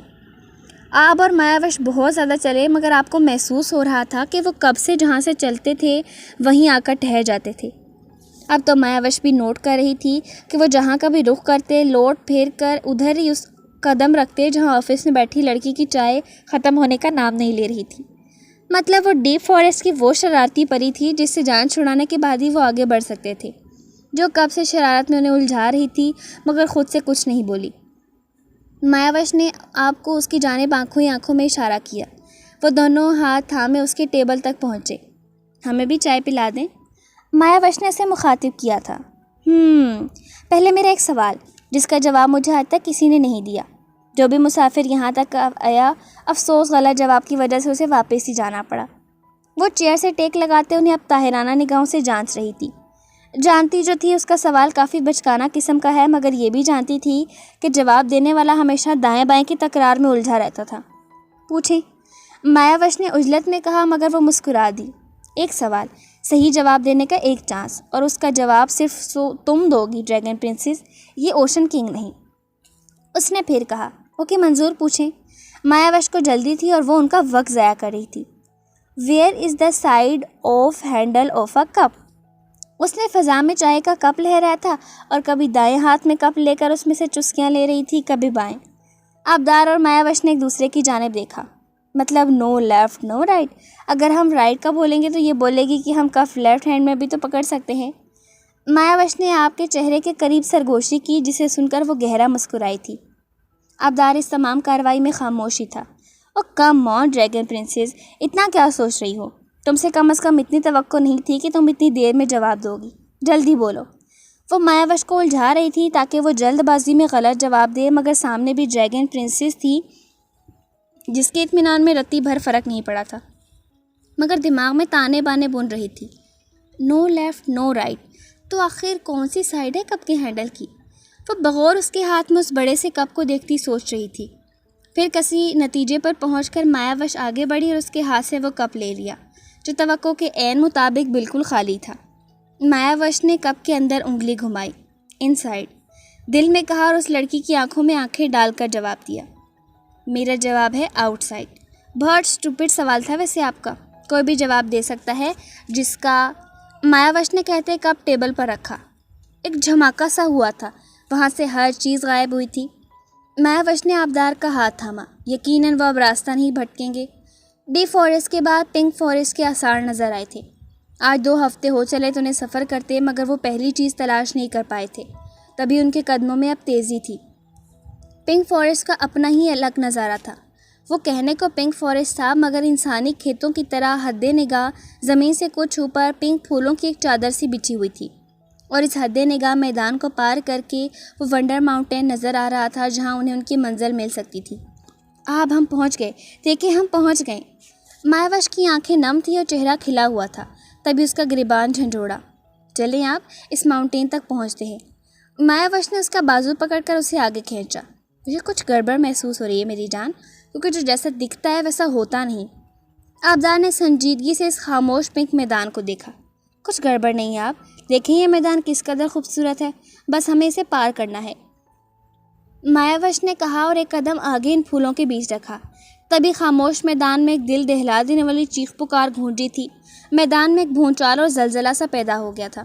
ہزاروں لاکھوں کے تعداد میں انسانی انگوٹھے جتنی پریاں اس میدان کے پھولوں میں سے نکل کر شور اور چیخ و پکار مچانے لگیں۔ مایاوش نے گھبرا کر اپنا قدم واپس لیا تھا اور آپ کے سینے میں دب کی۔ ایک جس کے سر پر کراؤن سا تھا، شاید وہ ان کی سردار تھی، ان کے سامنے بہت غصے اور اشتعال سے سامنے آئی تھی۔ اے دیکھ کر، یہاں ہمارے گھر ہیں اور تم ایسے نہیں گھس سکتی یہاں۔ ہاں مگر فیری ٹوپیا کی ہر چیز میں محبت کی موسیقی ہے اور پھول محو رقص ہیں۔ وہ غصے سے بول کر پھر پھولوں کے اندر گھس گئی تھی، بلکہ وہ سبھی ان پھولوں میں گم ہو گئی تھیں اور فضا میں ایک مرتبہ پھر خاموشی چھا گئی۔ آپ یہ کیا ہے؟ مایاوش نے جھنجھلا کر کہا تھا۔ آبدار پرسوچ سا ان پھولوں کو دیکھنے لگا۔ مایاوش نے ایک مرتبہ پھر اپنا پاؤں پھولوں میں رکھا تھا تو وہی عمل پھر دہرایا گیا۔ اے دیکھ کر، یہاں ہمارے گھر ہیں اور تم ایسے نہیں گھس سکتی یہاں۔ ہاں مگر فیری ٹوپیا کی ہر چیز میں محبت کی موسیقی ہے اور پھول محو رقص ہیں۔ وہ ایک مرتبہ پھر بول کر وہاں سے غائب ہوئی تھی۔ اب یہ کیا نئی مصیبت ہے آپ؟ مایاوش جھنجھلائی تھی۔ ہم اس پنک گراؤنڈ میں ایسے نہیں گھس سکتے کوئن۔ آبدار نے مایاوش کی کمر میں ہاتھ ڈال کر اسے خود سے لگایا تھا۔ تو پھر کیسے؟ اس نے چھوٹی سی ناک چڑھا کر پوچھا تھا۔ میری جان سنا نہیں؟ ابھی تو 2 مرتبہ وہ بول کر گئی کہ ایسے نہیں گھس سکتے، مگر فیری ٹوپیا کی ہر چیز میں محبت کی موسیقی مطلب میوزک ہے، اور ہر فلاور محو رقص مطلب ڈانس کر رہا ہے۔ تو مایاوش ناسمجھی سے پوچھ بیٹھی۔ تو یہ کہ ہمیں رومانٹک ڈانس کرنا ہے کوئن؟ واٹ؟ آبدار نے معنی خیزی سے اسے کہتے کوئن کی ہونک شکل دیکھ کر دانتوں تلے لب دبایا۔ انشنس کے جادوئی لیپ سے اس کا گلا بالکل ٹھیک ہو چکا تھا، اور اب وہ محل میں اپنی خوابگاہ کی کھڑکی سے باہر کسی غیر مرئی نقطے کو گھورتا جانے کن سوچوں میں گم تھا۔ تبھی انشنس اندر داخل ہوئی تھی۔ وہ بے چین سا ہوا۔ ابھی تو انشنس نے کچھ نہیں پوچھا، مگر اب جب پوچھنے والی تھی جو اس کے دل و جان سے جواب آتا تھا، وہ ویام اپنے لبوں سے ادا کرنے سے قاصر تھا۔ اب کیا بولتا کہ اس بنا پنکھوں والی پری اور دشمن کی پرنسس کی طلب رگوں میں خون بن کر دوڑتی نہیں، ابال اٹھاتی ہے۔ وہ بال بن چکی ہے، جان کا عذاب۔ تبھی فیری ٹوپیا کے کسی کونے میں سکون نہیں آتا تھا۔ ویام نے ان کی جانب دیکھ کر پھر باہر دیکھا۔ انشنس آگے بڑھی اور اپنے سوالوں کا جواب طلب کرنے کو اسے پکارا۔ کنگ ویام، انشنس، میں آپ کے کسی سوال کا جواب فی الحال نہیں دینا چاہتا، اس نے سنجیدگی سے 2 ٹوک الفاظ میں کہا تھا۔ میں جشن کی تیاری کروانا چاہتی تھی۔ اگر مسئلہ اس رنگ کا ہے تو وہ واپس لے آئیں اس پرنسس سے، انشنس نے سکون سے کہا تھا، جبکہ ویام کو حیرت ہوئی تھی۔ اور آپ ہی نے تو کہا تھا کہ وہ رنگ اس کے ہاتھ سے نکلی تو وہ مر جائے گی۔ ویام نے بے چینی سے پوچھا۔ تو مر جانے دیجیے کنگ ویام، ویسے بھی قاتل دشمن کی بیٹی ہی تو ہے، ویسے بھی کیا پتہ اس کی موت ایسے ہی ہونا طے پائی ہو، انشنس نے لاپرواہی سے کہا۔ اینسٹرس جائیے آپ یہاں سے، وہ درستگی سے بولا تھا اور پہلی بار اس کا لہجہ اینسٹرس کے لیے اتنا گستاخانہ تھا، مگر اینسٹرس دوسری جانب رخ کر کے گہرا مسکرائی تھی، مگر وہاں سے گئی نہیں تو وہ خود انتہائی اشتعال میں اپنے پر پھڑپھڑاتا وہاں سے اڑا تھا۔ کدھر جا رہے ہیں کنگ ویام؟ اینسٹرس اس کے پیچھے کھڑکی تک آئی تھی۔ ڈریگن لینڈ، بڑے سکون سے بتایا تھا۔ کیوں؟ اینسٹرس پوچھ بیٹھی، حالانکہ جواب جانتی تھی۔ اب جب کہ رنگ اس کے ہاتھ میں ہے اور نکل بھی نہیں سکتی تو فیری ٹوپے کی کوئین تو اسے ہی بننا پڑے گا نا، پھر چاہے وہ چاہے یا نہ چاہے۔ ویام ہوا میں پنکھ پھیلا کر انہیں حرکت دیتا ایک جگہ کھڑا دانت پیس کر بولا تھا۔ کنگ راج کے غصے کو ہوا مت دے کنگ ویام۔ اینسٹرس نے اسے باز رکھنا چاہا۔ بھاڑ میں جائے کنگ راج اور اس کی غصہ، مجھے میری کوئین چاہیے ہر قیمت پر اینسٹرس۔ کنگ ویام، دونوں ڈریگن پرنسس کا نصیب، اس کی قسمت پہلے سے ہی اوشن کے شہزادوں سے جڑی ہے، وہ اوشن پرنسس کی ہے، اور میں کرسٹل باؤل میں دیکھ چکی ہوں وہ جلد ملنے والے ہیں دوسرے سے، مطلب جلد ان کی شادی ہونے والی ہے۔ اینسٹرس، شادی پر شادی نہیں ہوا کرتی۔ وہ یہ سب سن کر غصے سے پاگل ہو چکا تھا، دماغ کی رگیں پھول چکی تھی اور آنکھوں سے شعلے لپکنے لگے تھے۔ کنگ ویام، یہ قسمت ہے اس کی، آپ قسمت سے نہیں لڑ سکتے۔ اوشن پرنس کے اسے شادی کا لاکٹ پہناتے ہی فیری ٹوپیا کی رنگ اپنی حیثیت اور پاورز کھو دے گی، پھر وہ بس اس کا زہر کا توڑ ہوگی، اس سے زیادہ کچھ نہیں۔ اینسٹرس نے سنجیدگی سے کہا تھا، مگر کنگ ویام کا دل کیا پوری فیری ٹوپیا کو آگ لگا دے۔ اور آپ کو ایسا کیوں لگتا ہے اینسٹرس کہ میں ایسا ہونے دوں گا؟ اس کے اور اس کی قسمت کے بیچ کنگ ویام کھڑا ہے، اگر یہ اسے پانے کی جنگ، لڑائی اور ضد ہے تو ایسا ہی صحیح، میں تو فیری ٹوپیا کی کوئین کی پرچھائی پر کسی کا سایہ نہ پڑنے دوں۔ یہ لوگ کن خوش فہمیوں میں جی رہے ہیں؟ وہ چیخ رہا تھا، چلا رہا تھا، جانے کیا ہوا تھا کہ وہ یوں جیتا جاگتا آگ کا گولا بن چکا تھا، نہ اپنے لہجے پر قابو تھا، نہ غم و غصے پر کنٹرول۔ تبھی وہ پیچھے مڑ کر اور کچھ بھی سنے بغیر ڈریگن لینڈ کی جانب اڑا تھا۔ اینسٹرس بہت زیادہ پریشان ہوئی تھی، جانے کیا قہر نازل ہونے والا تھا، جانے کیا قیامت آنے والی تھی۔ صبح جیک کی آنکھ کھلی تو مندی آنکھوں سے خود کو فرش پر بیٹھے دیکھا۔ جب کچھ دیر تک مکمل حواس لوٹے تو سر اٹھا کر دیکھا، حیرت سے آنکھیں پھیل چکی تھیں۔ وہ بلیک نائٹ ڈریس میں صوفے کی پشت پر ایک جانب لڑکی ہوئی گہری نیند میں تھی۔ جیک نے کن پٹیاں سہلائیں اور رات کی تمام کارروائیاں یاد آتی چلی گئیں۔ اف، شرمندگی کی یہ تھا گہرائیوں میں ڈوبا، دل بیٹھنے لگا۔ رنجو، جیک نے اس کا کندھا ہلایا، جلد ہی وہ گہری نیند سے جاگی، پھر جیک کے کمرے میں اپنی موجودگی پر جھٹکا کھا کر سیدھی ہوئی تھی۔ جیک نے اپنا سر پکڑا۔ I am really sorry Ranju, I am really sorry, میں تمہیں بتا نہیں سکتا میں کتنا شرمندہ ہوں، آئی سویر میں نشے میں تھا اور اٹس اوکے، رنجو نے کہا تو اس کی چلتی زبان کو بریک لگی۔ وہ جانتی تھی وہ کتنی تکلیف میں تھا، اور سب سے بڑی بات اس محبت کے مارے شخص نے تو اتنے نشے میں دھت ہونے کے باوجود اپنے ڈگمگاتے قدم رات بہکنے سے پوری طرح روک لیے تھے۔ وہ فوراً جیک کے کمرے سے نکلی تھی، سامنے ہی جیک کی ماں بہنوں نے اسے حیرت سے اس حلیے میں جیک کے کمرے سے نکلتے دیکھا۔ رنجو کا خواہ مخواہ ہی دل کیا ڈوب مرے، تبھی اپنے روم میں بند ہو کر لاک لگایا تھا۔ رنجو، وہ اپنے کمرے سے نکلا، سامنے اپنی ماں بہنوں کو دیکھا جب اسے حیرت اور معنی خیزی سے دیکھ رہی تھیں کہ ان کے نزدیک یہ بہت معمولی سی تو بات تھی۔ واٹ، کچھ نہیں ہوا ہے یہاں، وہ خواہ مخواہ انگلش میں پھنکارا۔ اس نے رنجنا کے دروازے پر دستک دی تھی مگر اس نے دروازہ نہیں کھولا۔ جب کھولا تو وہ فریش سی بیڈ پر اپنے لگیج میں سامان پیک کر رہی تھی، شاید نہا کر نکلی تھی، اور اب بلو رنگ ساڑی میں اپنا سامان الماری سے نکال رہی تھی۔ جیک چہرے پر خطرناک قسم کی سنجیدگی تاریخ کے اندر اس کے سر پر پہنچا تھا۔ کہاں جا رہی ہو؟ انڈیا، ایک لفظی جواب تھا۔ جیک کو حیرت ہوئی۔ ان رشتہ داروں کے پاس جو تم بہنوں کی پراپرٹی ہڑپنے کے چکروں میں تم دونوں پر مرڈر اٹیک تک کروا چکے ہیں، اور تمہارے چاچا کا وہ جواری بیٹا تم دونوں پہ ریپ اٹیمپٹ بھی کر چکا ہے۔ جیک کا لہجہ بہت کڑوا تھا مگر رنجنا برداشت کر گئی۔ جی، اب بھی ایک لفظی جواب تھا۔ کیوں؟ جیک نے پوچھنا ضروری سمجھا۔ آپ کو اس تکلیف سے نکالنے کے لیے میرا یہاں سے جانا بہت ضروری ہے۔ جب تک میں یہاں رہوں گی یہ شکل دیکھ آپ کبھی اسے بھول نہیں پائیں گے، میرا چہرہ آپ کو اس کی یاد دلاتا رہے گا، تبھی آپ کو اس تکلیف سے نکالنا چاہتی ہوں۔ وہ سکون سے بولی، سامان پیک کر چکی اور بیگ گھسیٹتی باہر آئی، مگر جیک اس تک آیا تھا اس کے ہاتھ سے لگیج چھینا۔ چلو تمہیں ایئرپورٹ چھوڑ کر آؤں، جیک نے جتنے غصے میں اسے دانت پیس کر کہا تھا۔ رنجنا کو جھرجھری سی آئی۔ کنگ ویام ڈریگن لینڈ میں محل سے تھوڑا دور اترا تھا اور اب اس کا رخ محل کی جانب تھا، مگر اسے ٹھٹک کر رکنا پڑا۔ محل کے آس پاس گول دائرے کی شکل میں وہ ہلکا اورنج سا حصار تھا۔ کنگ ویام غصے سے پاگل ہوا تھا۔ یہ یقیناً اس کنگ راج کا کام تھا جس نے یہ حصار قائم کیا ہوگا تاکہ کنگ ویام مہاویرا سے دور رہے۔ اب اگر وہ ایک قدم بھی حصار کے اندر رکھتا تو نہ وہ خود سلامت رہتا نہ اس کے پر۔ کنگ ویام نے اپنے بال مٹھیوں میں جکڑے اور گھٹنوں کے بل زمین پر بیٹھتا چلا گیا، مگر جیسے ہی نظر اپنے ہاتھ میں پہنی انگوٹھی پر گئی تو ایک دھیمی سی مسکان نے اس کے لبوں کو چھوا۔ تمام غم و غصہ کہیں جا سویا۔ کوئی بات نہیں کنگ راج، میں محل میں نہیں آ سکتا تو کیا ہوا، میری کوئین تو مجھ تک پہنچ سکتی ہے نا، اور وہ آئے گی، ضرور آئے گی۔ میرے لیے اپنی جان، اپنا وجود ہتھیلی پر سجائے سر کے بل چل کر آئے گی۔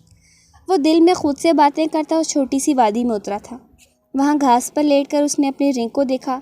اسے میرے پاس ہونا چاہیے، وہ میری کوئین ہے، میرا دل اس کی قربت کے لیے دھڑک رہا ہے۔ اسے میرے پاس لے آؤ، اس دنیا کی سب سے طاقتور رنگ۔ ویام نے رنگ والا ہاتھ اپنے دل کے مقام پر ٹیٹو پر رکھ کر آنکھیں موند کر ایک جذب کے عالم میں کہا تھا۔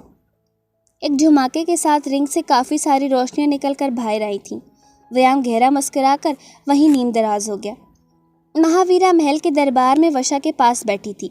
وشا ڈریگن لینڈ کی خواتین کے مسئلے مسائل سن رہی تھی۔ کئی خدمتگار ان کے آگے پیچھے پھر رہی تھیں۔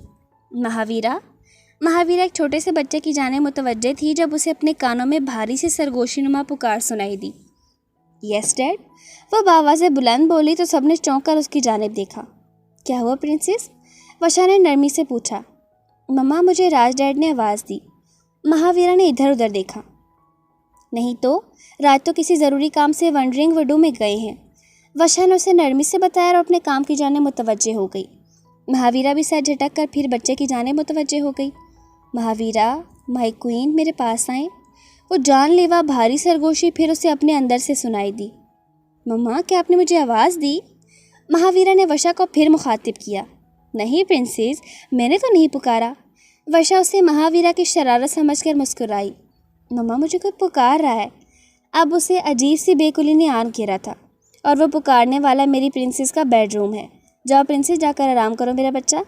وشا نے اسے پیار سے پچکارا تو وہ بصورتی سی شکلیں بنا کر اپنی خوابگاہ میں چلی آئی۔ وہ اس وقت براؤن کلر کے شاہی لباس میں تھی۔ سلیو لیس بازو، کندھوں پر ڈوریاں بندھی ہوئی تھیں، بال کمر کے نیچے تک آتے کھلے تھے، جبکہ ایک چھوٹا سا نفیس سا کراؤن سر پر سجا تھا۔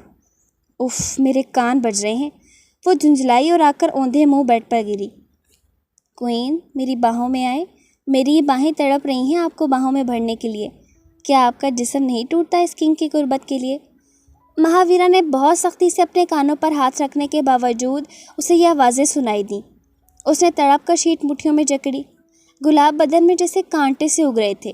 وہ جھٹکے سے سیدھی ہوئی اور بری طرح اپنے بازو سے ہلائے، اور اب تو یوں لگا جیسے پورے جسم میں کوئی سوئیاں سے چبو رہا تھا۔ کوئین، میرے پاس آئیں۔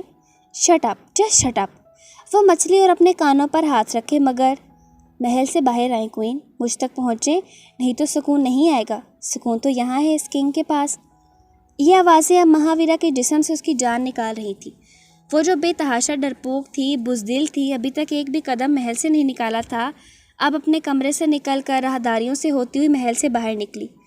ابھی شام کا وقت تھا۔ وہ تمام خدمتگاروں سے نظر بچا کر باہر تک پہنچی۔ جب وہ نیچے محل کے بڑے بیرونی گیٹ تک پہنچی تو دربان اسے دیکھ کر حیران ہوئے تھے۔ پرنسس، کدھر جانا ہے آپ کو؟ ایک دربان مؤدبانہ اس کے سامنے سر جھکا کر بولا۔ انہیں بولیں کہ آپ کی طبیعت ٹھیک نہیں کوئین، شاہد وید نے مشورہ دیا، بس رائل گارڈن تک جانا چاہتی ہیں۔ اس آواز نے اسے گائیڈ کیا۔ میری طبیعت ٹھیک نہیں، شاہی وید نے کہا، بس یہ گارڈن تک جانا چاہتی ہوں۔ مہاویرا نے سکون سے کہا، مگر جو بے چینی تھی ماتھے پر پسینے کے ننھے ننھے قطرے نمودار ہو چکے تھے۔ مگر پرنسس، آپ اکیلی کیوں جا رہی ہیں باہر؟ اپنے خدمتگاروں کو اپنے ساتھ لے کر جائیے۔ کنگ راج کے مطابق پرنسس اکیلی باہر کہیں نہیں جاتی تھی، مگر اب پرنسس کو یوں اکیلے باہر جاتے دیکھ انہیں بھی عجیب لگا تھا۔ کوئین، انہیں بولیں کہ یہ آپ کا حکم ہے، ہٹ جاؤ راستے سے اور جانے مجھے۔ آپ کی بار اس کی آواز میں درستگی تھی۔ میں نے کہا یہ میرا حکم ہے، ہٹ جاؤ سامنے سے، جانے دو مجھے، یہ گارڈن تک ہی تو جانا ہے، تو اتنا وبال کیوں مچا رہے ہیں آپ لوگ؟ وہ غصے سے چلائی تھی۔ دربان بھی گھبرا گئے اور سر تسلیم خم کرتے ایک جانب ہٹ گئے۔ اب مہاویرا کے قدموں میں تیزی تھی۔ وہ رائل گارڈن تک آئی تھی۔ آگے بڑھیں کوئین۔ وہ چلتی گئی، مگر رائل گارڈن کو پار کرتے ہی ایک بڑی دیوار سامنے تھی۔ مہاویرا جھنجلا کر آگے بڑھی اور بے بسی سے اس دیوار پر مکے برسائے۔ دیوار کے ساتھ لگے پودے سے پھول بھی بری طرح نوچ کر پھینک دیے، اپنے بال مٹھیوں میں جکڑے، ایک مرتبہ پھر تن بدن میں چیمٹیاں سے رینگتی محسوس ہوئی تو بری طرح اپنے بازو سے ہلائے۔ کوئین گھبرائیں تو مت، آج آپ میری باہوں میں ضرور پہنچیں گی، اس آواز نے اسے تسلی دی۔ تبھی فضا میں ڈھیر سارے پرندوں کی پھڑپھڑاہٹ کی آواز سنائی دی۔ وہ پرندے زمین پر اترے اور عجیب طریقے سے آپس میں یوں جڑ گئے کہ وہ قالین کا منظر پیش کرنے لگے۔ مہاویرا جلدی سے ان پر سوار ہو کر بیٹھ گئی، پھر آہستہ آہستہ وہ اوپر اڑے اور مہاویرا کو دیوار سے پار زمین پر اتار کر وہاں سے غائب ہو گئے۔ مہاویرا نے ادھر ادھر دیکھا، کوئین ان جگوؤں کو فالو کریں۔ پھر آواز آئی۔ اب اندھیرا سا پھیلنے لگا تھا، تبھی جھاڑیوں میں سے بے شمار چھوٹے چھوٹے جگمگاتے جگنو باہر نکلے تھے اور ایک جانب اڑنے لگے۔ وہ ان کے پیچھے دیوانہ وار چلتی رہی۔ وہ راستہ شاہی باغ سے آگے ایک بہت حسین و خوبصورت وادی کی جانب جاتا تھا۔ شام کے بعد کا وقت تھا، ملگجا اندھیرا چار سو پھیلا تھا، لہٰذا ہیروں کی طرح جگمگاتے ننھے ننھے چھوٹے چھوٹے جگنو پھولوں کی جھاڑیوں سے نکل کر اب مہاویرا کے آس پاس گھوم رہے تھے۔ پہلے تو وہ بے تحاشا خوفزدہ ہوئی، مگر اپنی ہی جان اپنے بس میں کب تھی، وہ تو بس چلتی جا رہی تھی۔ کوئین اپنے کنگ کے پاس آئیں، جو جانے کتنی صدیوں سے آپ کے انتظار میں بیٹھے ہیں۔ مہاویرا کو جیسے اپنے دماغ کے اندر پھر آواز سنائی دی۔ براؤن شاہی لباس کے بازو پر بندھی ڈوری کے نیچے اس کا ٹیٹو پھر جگمگایا، اس کے ہاتھ میں موجود رنگ پھر جگمگانے لگی۔ ایک جھرجھری سی تھی جو تن بدن میں دوڑ گئی تھی، اس کا جسم بری طرح ٹوٹنے لگا۔ ایک اندیکھی طاقت نے اسے پھر اپنی جانب کھینچا۔ مہاویرا نے ادھر ادھر دیکھا۔ چلتی جائیں کوئین، جلدی پہنچے مجھ تک، مر جاؤں گا آپ کی جدائی سے۔ آواز دل سوز درد میں ڈوبی جذبوں سے بھرپور تھی، جو اسے اپنے اندر سے ہی آ رہی تھی۔ وہ ایک ٹرانس کی کیفیت میں چلتی گئی۔ وادی میں اتری تو خوبصورت نیلے پھولوں سے سجے پہاڑ سے نیلے رنگ کے پانی کا چشمہ بہہ رہا تھا۔ چشمے کے آس پاس درختوں کا جھنڈ تھا اور ان درختوں کے بیچوں بیچ ایک بے انتہا خوبصورت سا میدان تھا، جس پر نرم گداز گھاس تھی۔ گھاس پر شبنم کے قطرے سچے موتیوں کی طرح جگمگا رہے تھے۔ درختوں کے جھنڈ میں ٹمٹماتے جگنو اڑ رہے تھے۔ وہ ذرا سا آگے بڑھی اور ٹھٹک کر رک بھی گئی۔ وہ جو کوئی بھی تھا، اس نرم گھاس پر دونوں ہاتھ اپنے سر کے نیچے رکھے آسمان کی جانب رخ کے چت لیٹا ہوا تھا۔ ایک ٹانگ دوسری ٹانگ پر رکھی ہوئی تھی۔ رک کیوں گئی کوئین؟ آج آپ کے یہ قدم جو اس کنگ تک آتے ہیں رکنے نہیں چاہیے۔ آگے بڑھیں، قریب آئیں، بہت قریب۔ آج آپ کو میرے قریب آنا ہے، بہت قریب، میری روح میں سمانا ہے۔ اس شخص کی مدھر سی سحر طاری کرتی جسم میں پھریری سی دوڑاتی سرگوشیاں اس ماحول میں عجیب سی جلنگ ترنگ پیدا کر رہی تھی۔ مہاویرا بغیر ڈرے آگے بڑھی، اس کے پاس جا کر رکی۔ ویام نے سر کے نیچے سے ہاتھ نکال کر اس کی جانب بڑھایا، جو اس نے تھام بھی لیا۔ ویام نے نرمی سے ہاتھ کھینچ کر پہلے اسے اپنے پاس بٹھایا، پھر کمر میں ہاتھ ڈال کر اس نے پہلو میں لٹا لیا۔ اب مہاویرا کا سر اس کے بازو پر تھا اور وہ اس کے پہلو سے لگی آسمان کی جانب دیکھنے لگی۔ ان دونوں کے ٹیٹو اور ہاتھوں میں پہنی رنگ جگمگا رہی تھی۔ آپ کون ہیں؟ مہاویرا کو اب احساس ہوا کہ اس کے پہلو میں لیٹے شخص سے پوچھ لو تو لے کہ وہ کس طرح یوں ماہی بے آپ کی طرح تڑپتی چلی آئی تھی۔ وہ شرٹ لیس تھا اور اس کے جسم سے اٹھتی مہک مسحور کن تھی، حواسوں پر چھاتی پاگل کرتی ہوئی۔ میں آپ کا کنگ ہوں، کنگ ویام، اور آپ میری کوئین ہیں مہاویرا، جانتی ہیں نا آپ؟ اس کی سرگوشی جان لیوا تھی۔ مطلب میں آپ کی وائف ہوں؟ مہاویرا کا جسم بری طرح ٹوٹ رہا تھا، تبھی اس کے مزید پہلو میں گھسی اور کروٹ بدل کر اس کے دل کے مقام پر اپنا چہرہ رکھ لیا۔ مقابل گہرا مسکرایا تھا، مگر ابھی اس کی مزید تڑپ دیکھنے کا خواہش مند بھی تھا۔ ہاں، آپ میری وائف ہیں، میرے وجود کا ایک حصہ، میری محبت، فیریٹوپیا کی کوئین، اس کنگ کے دل کی اکلوتی ملکہ۔ ویام ایک جذب کے عالم میں آنکھیں موندے بولا گیا۔ چونکا تو تب جب اپنے سینے پر ایک روئی جیسا نرم، پھولوں جیسا ملائم چھوٹا سا بوجھ محسوس ہوا۔ اس نے نرمی سے آنکھیں کھولی تو وہ اس کے دونوں کندھوں پر ہاتھ جمائے اس کے سینے پر لیٹی بغور اسے دیکھنے میں مصروف تھی۔ اس کے بالوں کی گھنی سنہری آبشار ویام کے دائیں کندھے پر پھیلی ہوئی تھی، جن سے آتی معطر سی بھینی بھینی خوشبو ویام کے حواسوں پر طاری ہو چکی تھی۔ آپ جانتی ہیں نا، آپ صرف اور صرف اس کنگ کی ہیں، اس کنگ کی ملکیت۔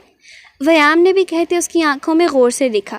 اس نے جلدی سے اس بات میں سر ہلایا، پھر نگاہ بھٹکی اور حسین و معصوم پورے چہرے کا طواف کرتی نیموا لبوں تک جا ٹھہری۔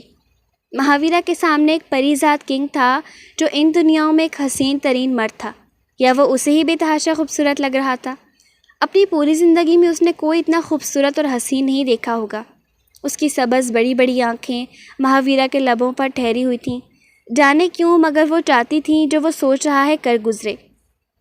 اچانک مہاویرا نے جھک کر اس کی بڑی بڑی آنکھوں پر اپنے نرم گلاب کی پنکھیوں جیسے لب رکھے تھے۔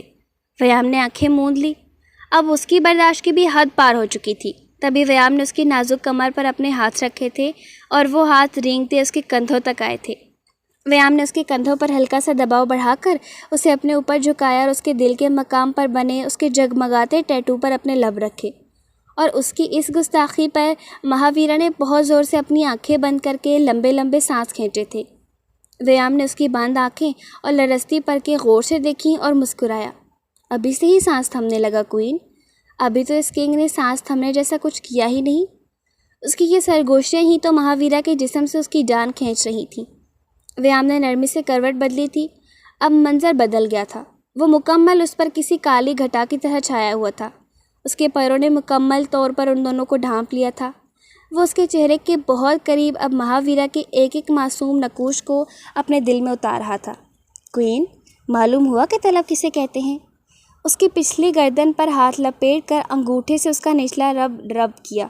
مہاویرا نے جو پہلے دونوں ہاتھ اس کے سینے پر رکھے ہوئے تھے، اب بری طرح مچل کر دونوں ہاتھ اس کی گردن کے گرد حمائل کیے تھے۔ ویام کی گرم پر حدت سانسوں سے مہاویرا کو پورا چہرہ جھلس رہا تھا اور پورا جسم ہلکے سے کپ کپا رہا تھا۔ مہاویرا نے ہاتھوں کے دباؤ سے اس کا چہرہ مزید اپنے اوپر جھکایا اور آنکھیں بند کر لیں، مگر ویام گہرا مسکرایا۔ اپنی کوئین کا اس کے لیے تڑپنا مچلنا اسے سکون دے رہا تھا۔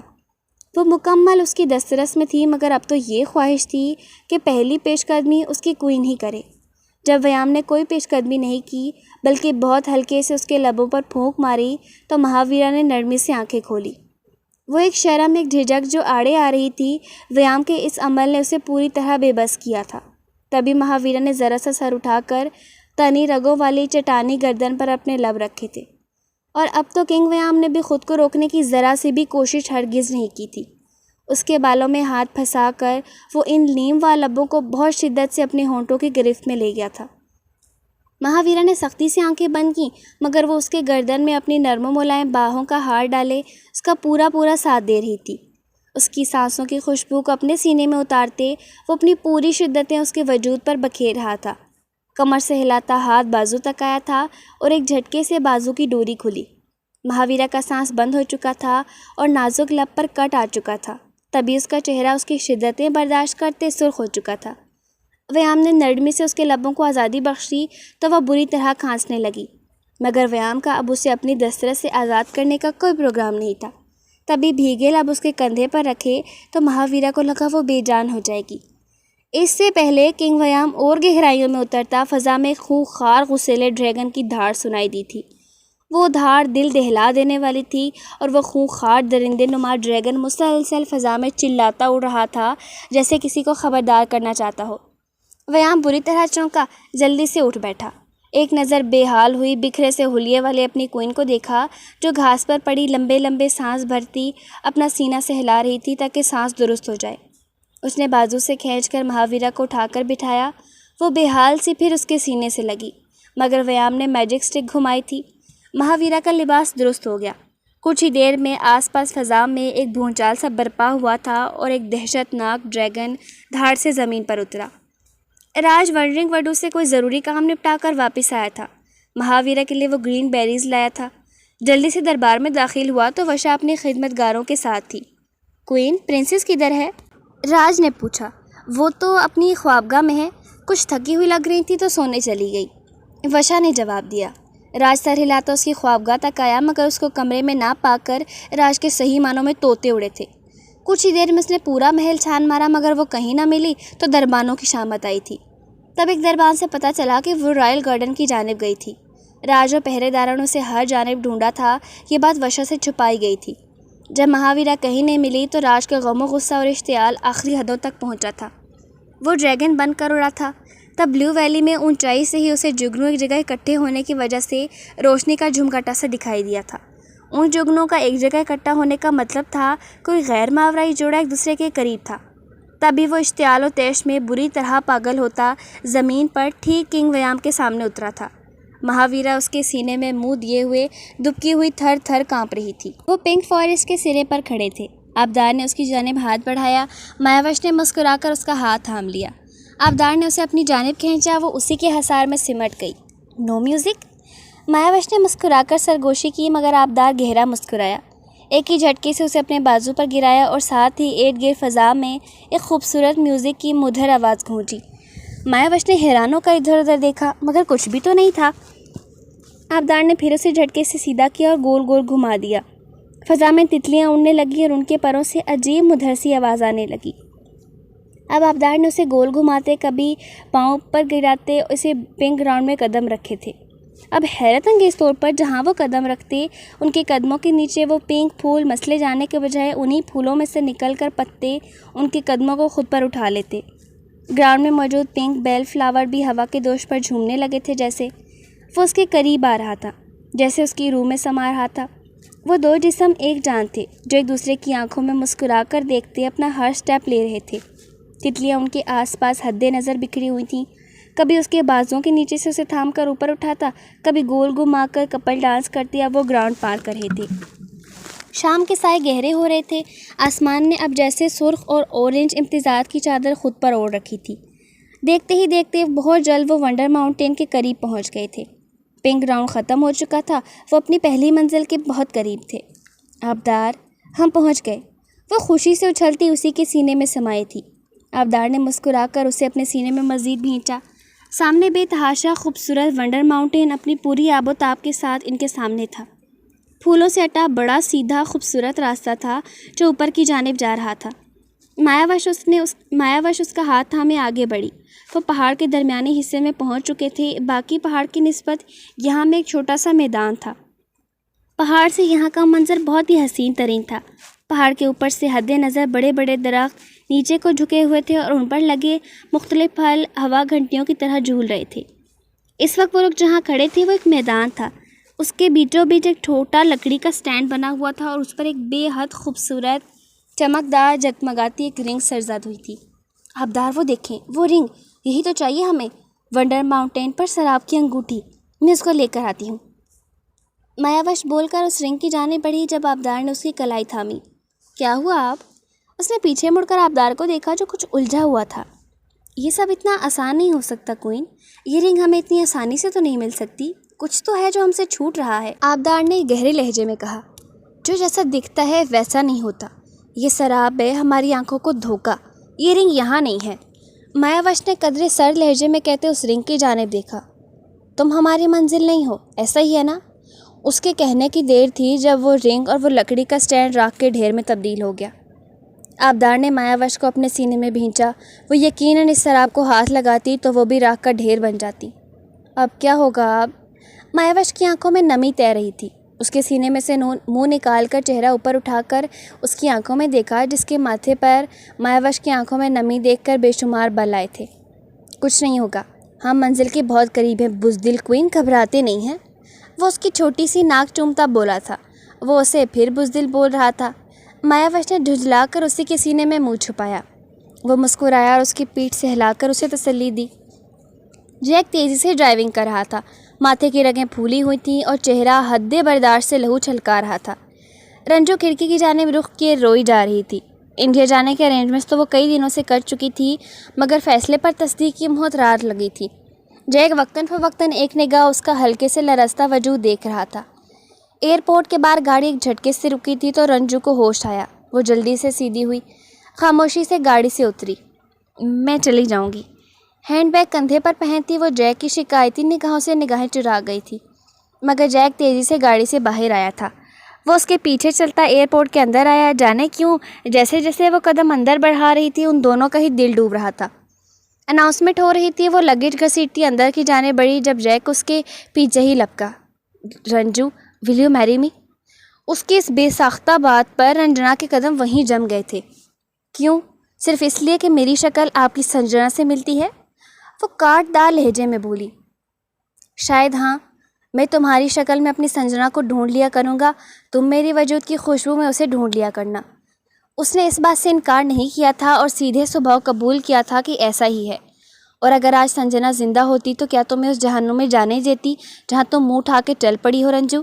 مرنے کے بعد کم از کم اس کی روح کو تکلیف مت پہنچاؤ، شادی کر لو مجھ سے، بس یہ رشتہ دنیا کی نگاہوں میں معتبر ہونے دو، اسے ایکسیپٹ کرنے کے لیے جتنا چاہے ہم وقت لے سکتے ہیں۔ میں خود کو سنجنا کی جگہ رکھ کر تمہیں سہارا دینا چاہتا ہوں۔ جیک نے جو اس کے دل میں تھی ہر بات بتا دی تھی۔ رنجنا نے بری طرح اپنا لب کاٹے تھے، اپنا لگیج گھسیٹا اور واپس آ کر جھٹکے سے گاڑی میں بیٹھ گئی۔ جیک سنجیدگی سے واپس آ کر گاڑی میں بیٹھا اور گاڑی کا رخ سیدھا کورٹ کی جانب کیا۔ ویام کے سامنے ایک خونخوار ڈریگن تھا جو آگ اگلنے کو بالکل تیار تھا۔ مہاویرا ہنوز اس کے سینے سے چپکی آنکھیں بند کیے کھڑی تھر تھر کانپ رہی تھی۔ راج بہت بری طرح دھاڑ رہا تھا۔ ابھی اس نے آگ اگل کر سب کچھ خاکستر کرنے کے ارادے سے منہ کھولا ہی تھا کہ سینکڑوں کی تعداد میں پہاڑ پر چھپی بیٹھی پریاں اور پریزاد ویام اور راج کے درمیان آ کر راج کے سامنے اپنے گھٹنوں پر جھکے تھے۔ کنگ راج، آپ کو ہمارے کنگ ویام تک پہنچنے کے لیے پہلے ہمیں موت کے گھاٹ اتارنا ہوگا۔ ہم اپنے کنگ کی جگہ آپ کو اپنی جان کا نذرانہ پیش کرتے ہیں۔ آپ ہماری جان لے لیں مگر ہمارے کنگ کو بخش دیں۔ ان سینکڑوں لوگوں نے ایک زبان ہو کر کہا تھا جنہیں انشورنس نہیں حفظ مقدم کے طور پر انہیں کنگ ویام کے پیچھے بھیجا تھا، یہی حکم دے کر کہ اگر کنگ راج ویام کو نقصان پہنچانے کی کوشش کرے تو وہ لوگ بیچ میں آ کر یہ بولیں، اور وہ اتنا بھی جانتی تھی کہ راج کبھی کسی بے گناہ کی جان نہیں لے سکے گا۔ یہ لوگ تو پھر ہزاروں کی تعداد میں اس کے سامنے سر جھکائے بیٹھے تھے۔ راج بری طرح اپنا سر پٹکتا انسانی شکل میں واپس آیا تھا۔ پرنسس، دور ہٹو اس سے اور میرے پاس آؤ۔ راج کی دھاڑ پوری وادی میں گونجی تھی۔ ویام کی گرفت بے ساختہ اپنی کوئن کی کمر پر سخت ہوئی تھی۔ وہ جو اب تک ویام کی اس جان لیوا پکار کے زیر اثر تھی بری طرح روتے مزید اس کے سینے میں گھسی اور زور زور سے نفی میں سر ہلایا۔ اگر تم لوگ نہیں چاہتے کہ میں تمہارے اس پاگل کنگ کو راکھ کر ڈھیر بنا دوں تو میری پرنسس کو میرے پاس لاؤ۔ راج اب بھی بری طرح چلا رہا تھا۔ یہ سوچ کر ہی وہ تیش میں آگ کا گولا بنا ہوا تھا کہ کنگ ویام اب بھی محض اس کی نازک سی حساس دل پرنسس کو بدلے اور انتقام کی بھینٹ چڑھانا چاہتا ہے۔ ویام کھڑا بری طرح اپنے لب کاٹ رہا تھا۔ کچھ ہی دیر میں وہ اپنی کوئن کو اپنے ساتھ لے جانے والا تھا مگر اب کچھ نہیں کر سکتا تھا۔ جب کسی میں اتنی جرأت نہ ہوئی کہ ویام کے دسترس سے اسے نکالے تو راج ہی شدید اشتعال میں آگے بڑھا اور مہاویرا کا بازو کھینچ کر اسے ویام کے پناہوں سے پیچھے کھینچا۔ ویام، کنگ ویام، نہیں، میں کہیں نہیں جاؤں گی، چھوڑ دے مجھے ڈیڈ، مجھے اپنے کنگ کے ساتھ جانا ہے، جانے دے مجھے۔ نہیں، کنگ ویام روکے مجھے۔ وہ چیخ رہی تھی، چلا رہی تھی، اپنا ہاتھ ویام کی جانب بڑھا رہی تھی مگر راج اسے ساتھ گھسیٹتا لیے چلا گیا۔ اپنی جگہ واپس آ کر راج نے مہاویرا پر پھونک ماری۔ وہ ایک دل خراش چیخ مار کر زمین پر گری۔ ویام اس کی جانب لپکا تھا مگر بیچ میں اس کے لوگ آ کر اسے وہیں روک دیا۔ وہ اگر راج سے نہیں الجھ رہا تھا یا کچھ بھی نہیں بول رہا تھا تو صرف اور صرف اپنے لوگوں کے لیے، مگر سینے میں جو ادھورے ملن کی تشنگی اور اس کے پھر سے دور جانے کے خیال نے اندر صفے ماتم بچھا دی تھی، اس کا درد، تکلیف اور غم ناقابل برداشت تھا۔ وہ اسے دور جاتے دیکھ رہا تھا جسے اب چاہتا تھا کہ ایک پل کے لیے بھی اس کی دسترس سے دور نہ ہو۔ وہ جو خود اس کی پناہوں سے دور ہوتی ماہی بیاب کی طرح تڑپ رہی تھی۔ دیکھتے ہی دیکھتے مہاویرا ایک چھوٹی سی ڈریگن میں بدلی تھی۔ راج بھی ایک دھاڑ کے ساتھ ڈریگن میں بدلا۔ راج نے اپنی ننھی سی ڈریگن پرنسس کی گردن کو منہ میں بھرا اور اسے اٹھائے وہاں سے محل کی جانب اڑا تھا۔ ویام نے اپنے بال مٹھیوں میں جکڑے تھے مگر اپنے لوگوں کے لیے فی الحال اسے سنبھلنا تھا۔ تبھی وہ سب کو واپسی کا حکم دیتا، خود بھی واپسی کے لیے اڑا۔ آبدار اور مایاوش مسلسل چلتے رہے۔ رات کی سیاہی گہری ہو گئی تھی۔ وہ پہاڑ کی چوٹی پر پہنچ گئے۔ مہاوش کو خوف محسوس ہوا تھا کیونکہ پہاڑ کے اس پار نیچے زمین تو تھی ہی نہیں۔ یوں محسوس ہوتا تھا جیسے پہاڑ بس خلا میں جھول رہا ہے۔ پہاڑ کے نیچے انہیں سیارے ستارے گردش کرتے نظر آئے۔ پہاڑ کے اترائی کے بالکل درمیان میں ایک چھوٹی سی جھونپڑی تھی۔ انہوں نے 2-4 قدم ابھی نیچے اتارے تھے کہ اینشرس کی وہی چھوٹی پریاں ایک کرول لیے وہاں حاضر ہوئی تھیں۔ آبدار نے کرول تھام لیا۔ یقیناً اینشرس یا ایورا کا کوئی پیغام ہوگا۔ آبدار نے کرول کھول کر دیکھا تو اس میں واقعی یہ پیغام لکھا تھا: اوشن کنگ اور پیاری ڈریگن کوئن، یہ جو سامنے جھونپڑی نظر آ رہی ہے، آپ لوگوں کی منزل کا پہلا انعام اسی جھونپڑی میں ہے، مگر اس میں ایک الٹے سر والی وچ رہتی ہے جو بے حد شیطان ہے۔ وہ اپنی گردن چاروں طرف گھما لیتی ہے۔ یہ سراب کے جال اسی کے بچھائے ہوئے ہیں۔ اب مشکل یہ ہے کہ آپ اس کو اسی کی انگوٹھی کے دیکھے بغیر چرانی ہوگی۔ یہ کیسے کرنا ہے آپ لوگ سوچ لیں۔ وہ رنگ چرا کر فوراً پہاڑ کے اس پار پنک گراؤنڈ کے پاس آ جانا کیونکہ وہ چڑیل اس طرف نہیں آ سکتی۔ نیک تمنائیں، اینشرس۔ یہ پڑھ کر آبدار اور مایاوش پریشان ہوئے تھے۔ کرول غائب ہو گیا۔ اب کیا ہوگا آپ؟ وہ گھبرائی۔ اگر کسی طرح ہم اس وش کا دھیان بٹا سکیں، خاص کر وہ اوپر کی جانب دیکھتی ہو، تو میں زیر زمین تیر کر اس کی جھونپڑی میں نکل کر وہ انگوٹھی چرا سکتا ہوں۔ آبدار نے کہا تو مایاوش کے ذہن میں دھماکہ سا ہوا۔ اس نے سوچا تھا وہ کبھی ڈریگن نہیں بنے گی، مگر اب وقت آن پہنچا تھا کہ وہ یہ کر گزرے جو کبھی نہیں کرنا چاہتی تھی۔ ٹھیک ہے، آپ یہ کریں، اس وش کا دھیان میں بھٹکاؤں گی، مایاوش نے جی کڑا کر کے کہا۔ آبدار نے اس کی جانب تعجب سے دیکھا۔ وہ کیسے کوئن؟ آپ جائیں، میں کرتی ہوں۔ وہ اس کے سامنے تو بالکل بھی ڈریگن نہیں بننا چاہتی تھی، جانے کیوں؟ تبھی اسے جانے کو بولا۔ نو، اگر اس نے آپ کو کوئی نقصان پہنچایا تو؟ آبدار کو اسے لے کر الگ ہی خدشے تھے۔ اگر ہم اپنی پہلی جیت کو پانا ہے تو یہ خطرہ تو اٹھانا ہی پڑے گا نا، ہمارے پاس وقت بہت کم ہے، جانتے ہیں نا آپ؟ وہ رنگ لے کر آپ پہاڑ کے اس پار نکلنا اور اپنے بازو پر ہلکے سے چٹکی کاٹنا، جو سائن ہوگا کہ آپ کامیابی سے اس پار پہنچ گئے ہیں۔ میں آپ کے پیچھے ہی آ جاؤں گی، وعدہ رہا، مایاوش نے کہا۔ آبدار نے سر ہلایا۔ بہت بے اختیار کسی خدشے کے تحت اس کی گردن میں ہاتھ ڈالا، اسے اپنی جانب کھینچا۔ اس کی ہونٹوں پر میٹھی سی گستاخی کر کے وہ پیچھے ہٹا اور ذرا سا نیچے جھک کر پہاڑ پر اپنا ہاتھ لہرایا۔ ہاتھ میں سے نکلنے والی ریز زمین پر پڑی تو وہاں موجود پتھر بھی پانی کی طرح لہرانے لگے۔ آبدار نے سر نیچے جھکا کر زمین کے اندر چھلانگ لگائی تھی۔ وہ جھونپڑی کی جانب تیرا۔ مایاوش نے لرزتی پلکوں سے آنکھیں بند کی، دماغ کا کھیل کھیلا تھا۔ میں ڈریگن پرنسس، ڈریگن بننا چاہتی ہوں، دماغ نے کہا۔ وجود زلزلے نما جھٹکوں کی زد میں آیا۔ کچھ ہی دیر میں وہ ڈریگن بن کر اوپر اڑی تھی۔ جھونپڑی کے دروازے میں بیٹھی وہ ڈراؤنی شکل کی وچ چونکی تھی۔ کچھ غیر معمولی محسوس ہوا تھا۔ اوپر سر اٹھایا تو ایک ڈریگن ہوا میں اڑ رہا تھا۔ وہ مکار وچ سمجھنے کی کوشش کرنے لگی، آخر یہ ہے کیا چیز؟ وہ اوپر دیکھے گئی اور اس ڈریگن کے سینے پر چمکتے ٹیٹو کو دیکھ جلد سمجھ بھی گئی کہ یہ کون ہے۔ آبدار جھونپڑی کے اندر سے زمین سے نمودار ہوا تھا۔ چپکے سے اسے دیکھا جو آسمان کی جانب دیکھ رہی تھی۔ اس نے دیکھا اور جھونپڑی کے بیچوں بیچ ایک چھوٹا سا میز پڑا ہے جس پر ایک بہت چمکدار رنگ پڑی تھی۔ وہ بہت دھیرے اور چپکے سے آگے بڑھا۔ اے ڈریگن پرنسس، یہاں سے جاؤ نہیں تو دردناک موت دوں گی، وہ آسمان کی جانب رخ کیے چلائی تھی۔ مایاوش نے جان بوجھ کر اسے اکسانے کو اس کی جانب رخ کر کے آگ اگلی۔ وہ وچ غصے سے بولا گئی اور جو کبھی بھی اس جھونپڑی کو چھوڑ کر کہیں نہیں ہلی تھی، اب اپنی جھاڑو اٹھا کر اس پہ سوار ہوئی اور ہوا میں اڑی۔ میرے ہاتھوں مرو گی ڈریگن پرنسس، وہ مکرو کہکے لگاتی مایاوش کے پیچھے پیچھے تیزی سے اڑنے لگی اور اپنے ہاتھ میں پکڑی چھڑی گھما کر مایاوش پر وار کرنے لگی۔ مایاوش تیزی سے ادھر ادھر ہو کر اپنا بچاؤ کرتی رہی۔ آبدار نے وہ رنگ اٹھائی اور زیر زمین تیر کر جھونپڑی سے باہر آیا۔ فضا میں اڑتی اپنی ڈریگن کوئن کو ایک نظر دیکھ گہرا مسکرایا، اپنے بازو پر ہلکے سے چٹکی کاٹی۔ پھر وہ نیچے سے تیر کر پہاڑ کے اس طرف پنک گراؤنڈ کے پاس نکل آیا، مگر کچھ ہی دیر میں اسے اپنی کمر پر تیزاب گرنے جتنا درد محسوس ہوا تو شدید درد سے کرا اٹھا۔ مایاوش کو سائن مل چکا تھا، تبھی وہ پہاڑ کے اس طرف اڑی تھی، مگر بے دہانی میں تھوڑی بے احتیاطی کر بیٹھی۔ وہ بھول گئی تھی وہ چڑیل اس طرف نہیں آ سکتی، مگر اس کا کیا گیا وار تو اس طرف آ سکتا ہے۔ وہ پہاڑ کی اس جانب آتے اپنی رفتار آہستہ کر بیٹھی تھی جب چڑیل کا وار اسے اپنی کمر پر جھیلنا پڑا۔ وہ فضا میں بری طرح ہچکولے کھاتی پہاڑ کے اس طرف جھٹکے سے پھولوں پر گری تھی۔ درد سے تڑپتے انسانی شکل میں واپس آئی، اس کی دل خراش چیخوں سے پنک گراؤنڈ بھی لرز گیا تھا۔ آبدار نے غم و غصے سے اسے زمین پر گرتے دیکھا تھا۔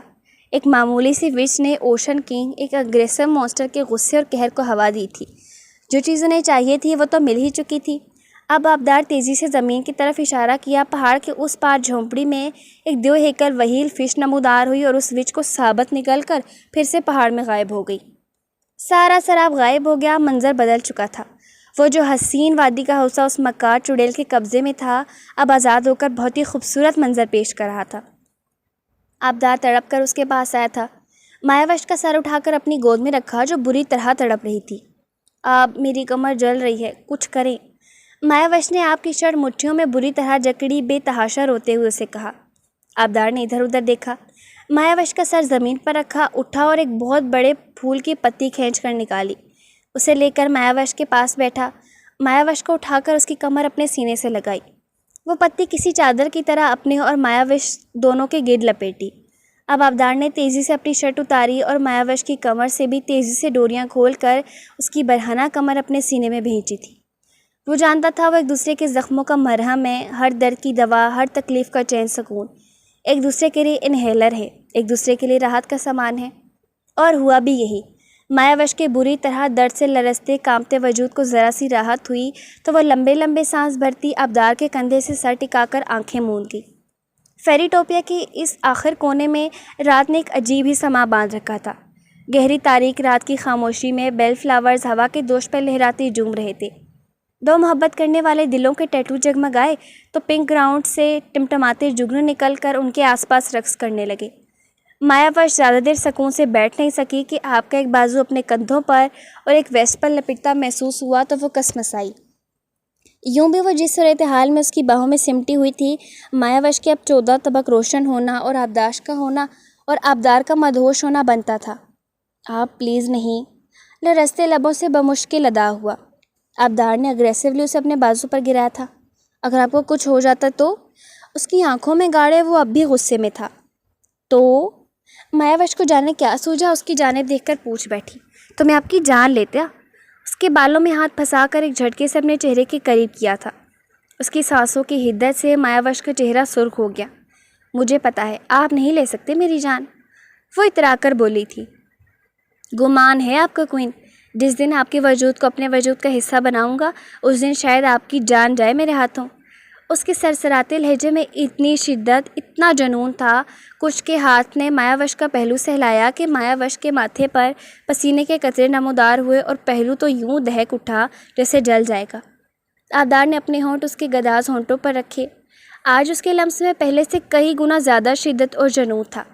مایاوش مچھلی تھی مگر اس کی چٹانی گرفت میں ہل بھی نہیں پائی۔ وہ ان نرم لبوں پر اپنی شدت، اپنے جنون کی داستان لکھ دینا چاہتا تھا۔ ایک طویل بوسہ اس کے لبوں پر ثبت کر کے وہ نرمی سے پیچھے ہٹا اور اس کا سرخ چہرہ اور محبت کی بارش میں بھیگے لب دیکھے۔ مایاوش نے گھبرا کر اس کی گردن میں بازو حمائل کر کے اسی کے سینے میں پناہ ڈھونڈنی چاہی۔ آئی نیڈ یو مایاوش، وہ اپنی ہی کیفیت اور بے بسی سے جھنجلا رہا تھا۔ تبھی آج جذبوں سے چور لہجے میں اسے پکارا تھا کہ شاید اس کی ظالم بے حس کوئن کو اس پر رحم آ جائے، مگر اس نے ظلم کی انتہا کرتے اس کے سینے میں منہ دیے ہی نفی میں سر ہلایا تھا۔ آبدار نے بے بسی کی انتہا سے اپنے لب کچلے۔ وہ جو آج کس وقت سے بھاگ دوڑ کر رہے تھے، مایاوش بہت جلد اس کی باہوں میں گہری نیند سو گئی تھی۔ آبدار نے لیٹ کر اسے اپنے سینے پر گرایا، کمر کے پیچھے ہاتھ لے جا کر اس کا لباس درست کیا اور ایک ٹھنڈی آ بڑھتے آنکھیں موند لی۔